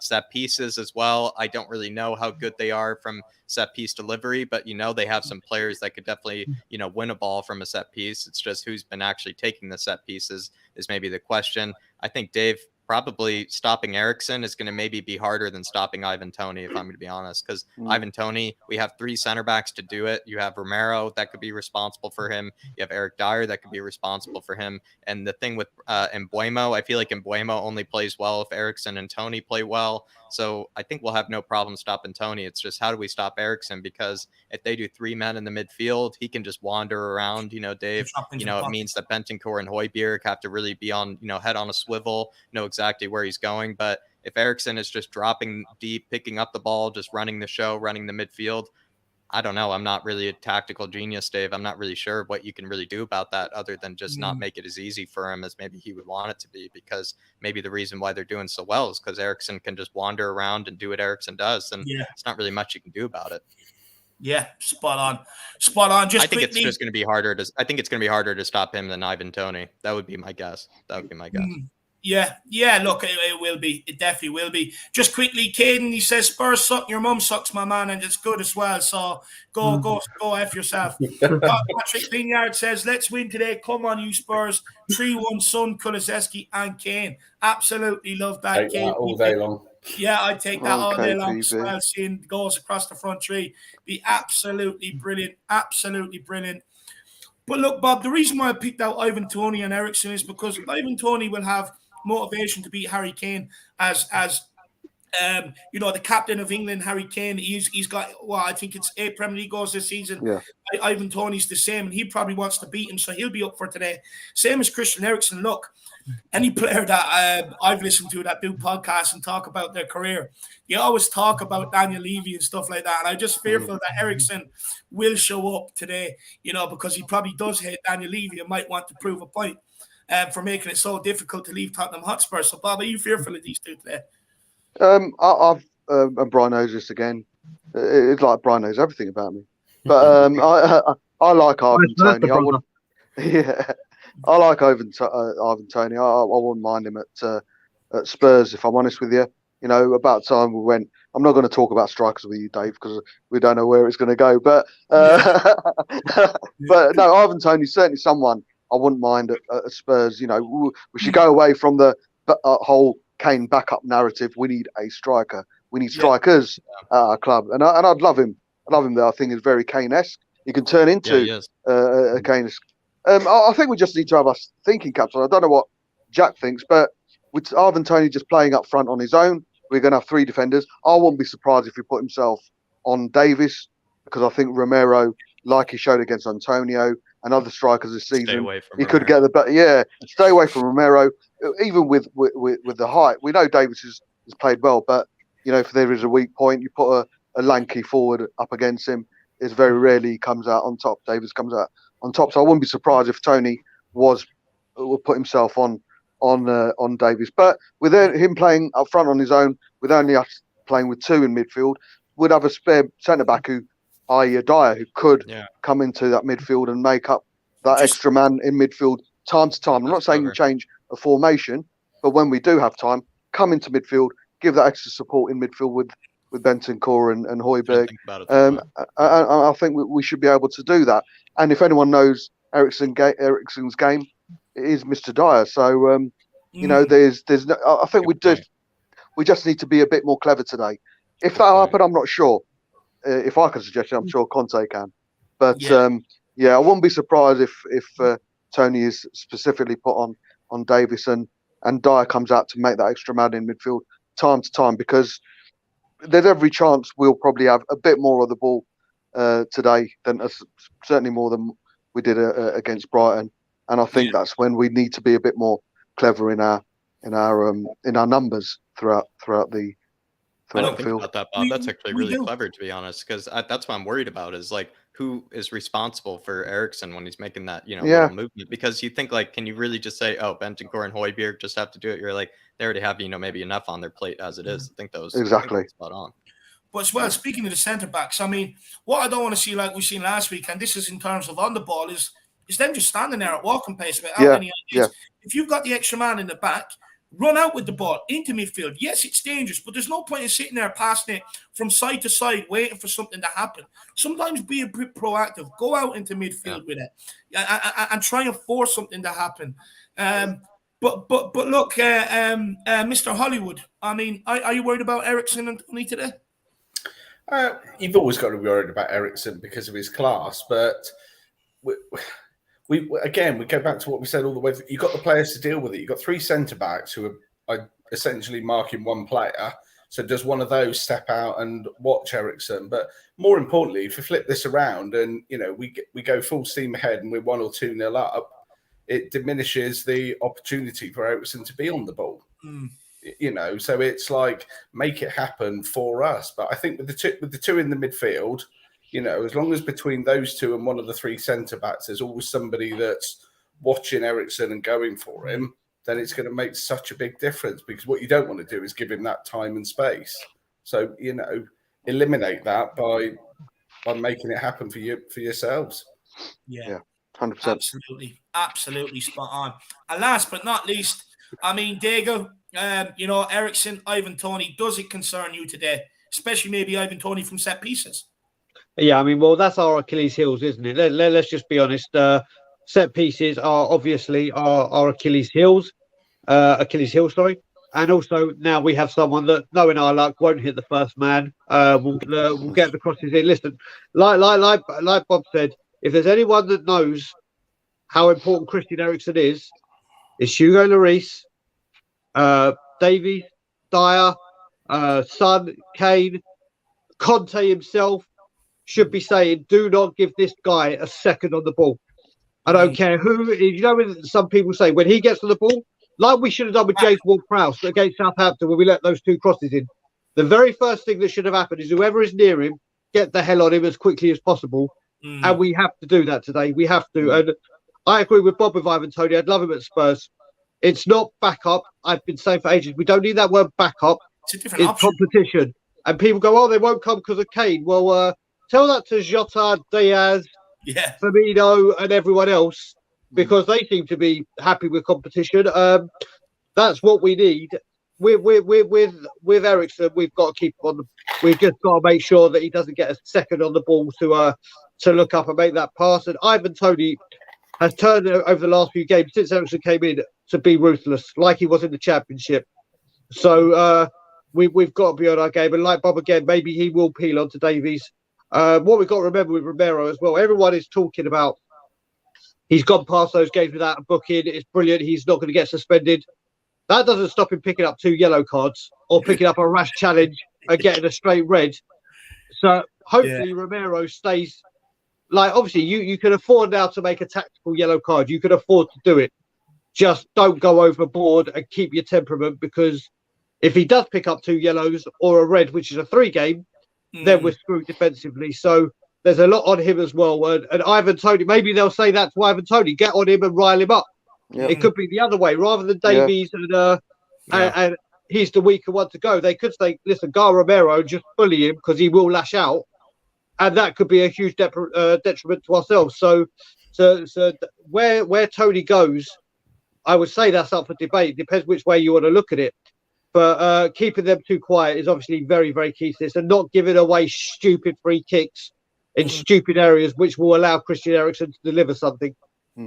Yeah, no, 100%. And do you know what? I actually can't wait because Romero, what I notice is he tends to line up the opponent in the first 5 minutes and absolutely clatter them. I cannot wait to see him decapitate Tony. I really can't. You know, because the first few minutes you tend to get away with it. So that's the time to do it. I think Romero knows that as well. On your bike, Scott says Kane is overdue a hat-trick 3-1. Look, I'll be honest with you. I haven't seen his hair. Haven't really got a text off his barber yet. I'm still waiting. But I don't think he will score a hat-trick today. I think. Look, if we can get away with, I think he'll get a goal and 2 assists, me personally, today. But we'll wait and see on your bike, Scott. But big up, really do appreciate the support, my man. But look, and then KPV, I think, saying let's win today. We already got that one. Yeah. KPV, big yourself up, Dave. I was going to say. I think the Harry Kane's barber is going to have to keep his identity secret, because if you ever found out where that guy lived, it probably would not be good for him, to be fair, be asking him. Probably do an hour-long documentary questions, on Harry Kane. You see me cycling through his bins at night to try and find a strand of hair for Harry. But look, guys, I am going to have to bounce. I do have to start getting ready for the pre-match pump-up. So, Jack, why don't you just, let the boys plug their channels and stuff like that, get the score predictions. And guys, I'll see you all back here on the Watch Along starting at 5:15 p.m. Come on, you Spurs. Let's come on. Big up, Dave. Come on. See you later, David, brother. Everybody head on over to the pre-match bump-up as well to show Dave a bit of support over there. Brian, we'll start with you. Tell us a bit about Tottenham on tour and tell us how Spurs are going to win today, or maybe might go with that draw prediction I think you also were talking about. Yeah, I'm sticking with the draw prediction. I've said it all week. I'm not going to change. I've said 2-2. Listen, we just one thing I completely agree with Bob, with other things that obviously I haven't, is if Spurs turn up to the remaining games, barring Liverpool, we win every single game. Liverpool will be a stretch, obviously, because Liverpool are bang on it. But if Tottenham turn up to the remaining 6 games, we'll win 5 of them and lose 1, or draw 1 with Liverpool, and maybe lose 1. But we win those 5, we're in the Champions League. So let's just hope that happens. I'm personally still sticking to a 2-2 draw. Where people can find me, of course, is they can find me at Tottenham on Tour with Danny, Ireland. I'm already saying that so I'm not going to do it again. With Ireland, Adam Clark, and Danny. Tomorrow we've got our show with Alex Davies and Sean Butler around the clock rules. So it's going to be absolute fireworks. Ding, ding. And yeah, like I said, I'm a man of my word. Should we get Champions League, I will honour what I said, and 100 shirts will be bought with what Kuva said, and all proceeds will go to the NHS. It will be on the Tottenham on Tour page to buy. So let's hope I have to buy those shirts, because A, would be in the Champions League, and B, raise some money for the NHS. And like I said, yeah, you can find us at Tottenham on Tour. Love it. And maybe the goal scorers, just quickly, Brian, for Brentford and for Spurs. Okay, so I've been saying Kane's going to get the goals, and every time I say Kane hasn't got the goals, he hasn't. So I'm going to do a bit of reverse psychology and just say Son and Bentancur, but I mean someone else. Kane hat-trick with the Son hat-trick. By the way, if we get a draw today, if we win today, because I said we'll get a draw against Newcastle, and look what happens. Like Bob says, 4-1 for every game. I'm just going to predict a draw every single game and see if we win every single game that way. So we'll see. I'd find a way to eventually change that superstition into Bob's, with the 4-1, because that exactly. better on paper each time. But speaking of which, then Bob, give me your score prediction, and what can people find on Bob Spur TV, especially tonight? Yeah, tonight 10:30. I think the Fury White fight will be ongoing when I go live, so we will be doing a live reaction to that if it goes on that long. I think the ring walk's about 10 o'clock UK time, so. We'll see. We'll certainly be doing a live reaction. Obviously, the week in review, as usual. Thumbs up, thumbs down is making a return, and then we'll talk about random shit towards the end. That's 10:30 tonight. I'm thinking about doing an NHS charity event where I do a 24-hour stream with everything that the channel gets. Will be going directly, and I will be filming us surprising. Princess Alexandra Hospital, where I had my stay and nearly lost my life twice.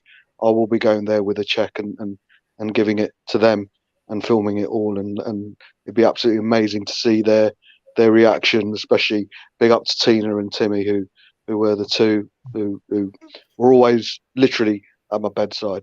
So I'd love to do something like that. When we'll see. As for today, yeah, I've always predicted 4-1, but I have to be honest. I've looked at what's at stake, and you know, the pressure is on us today. We have to win. Brentford are a good side, so I need to look at it logically.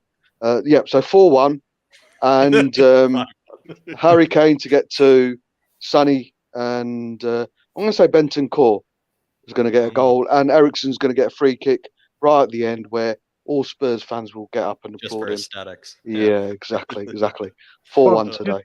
Just quickly, Bob, if you do the 24-hour thing when I'm back in England, I'll be with you. Like I'll be at your place and I'll stay for the whole 24 hours. Oh, fuck that! No chance. Piss off. One way to put me off it. I walked into that. No, of course, man. That'd be legend. All right. Everybody, Bob Spur TV. He's going live tonight. He also has that very special stream lined up as well. There's no excuse. Hit that link, everybody. Show him the support that he deserves. And then Phil, what are we thinking about for today? Because 4-1, the way Bob just put it out there, that just sounded beautiful. I don't know if you can top that. But sounds beautiful. I honestly think we'll scrape a 2-1. I don't know or care who's going to score as long as we score 2-1. I don't care whether it's bloody Lloris or 2 own goals.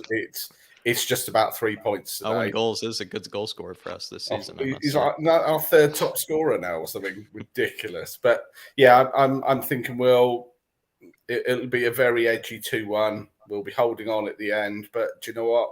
If you offer me that now, bite your bloody arm off. Absolutely bite your arm off. It literally is about 3 points. I don't care whether we play well, play badly. Yeah. It's just about winning. Love it. Just about winning. He doesn't care where the goals come from, whether it comes from. Honestly, maybe Owen Goals has been our backup striker secretly. Yeah. You know, this whole season for us. What's your prediction, Jack? I was on Paxton Road yesterday. I went 2-0, and what I said, Bob, is 2-0 against the run of play, which is actually honestly my favorite kind of win. Is when the team is just all over you, and then it's like 22nd minute. Harry Kane just gets one chance only, just buries it. Same thing with Sonny, and then you're just finding yourself 1-0 up by halftime. Probably have no reason to deserve it. Then you roll into the second half, grab that early goal in the second half, find yourself 2-0 up, probably undeserved. That's how I could actually see this happening realistically. I see one moment where maybe Sonny has some sort of clear-cut chance, like green grass in front of him, one-on-one with Raya. I reckon he puts it away. So I'm going to say 2-0. I think it's going to be the exact same fixture or exact same scoreline as last time. You know what, Jack? If we do that, if we get a win, like you said, against the run of play, I think that'd be a much bigger boost of confidence than just a thumping. It's what winners do, that type of performance. Yeah. Exactly. I think that kind of win would put a lot of people to rest. Would put a lot of people to rest within the fan base, like sneaking, get out of town with a 2-0 win that we didn't do. That could be vital. Yeah, that definitely will be vital for us. Everybody, do support David over on the pre-match pump up. I think it's about to start in something like 10 minutes or so. Grab a snack, grab another beer, grab another round, whatever time it is. Grab another coffee if it's in early in the morning. Go show him a bit of support over there. We have the watch along later, of course. Do show us a bit of support for that time. I do think also you could choose at Weird Time TV as well, because I know Danny Kiriakou and Sean Butler are bringing the vibes over there. Well, yeah, get ready. Thank you. Tons of watch alongs. That sound very, very fun. Everybody, do hope that you enjoyed this one. Hit that like button on your way out. As always, come on, you Spurs. And then come. And as always, Levy out. Big up the NHS. Levy out, as always, as well. And everybody, do show David that support at pre-match pump up, please. All right, on the way out. Everywhere we go, everywhere we go, everywhere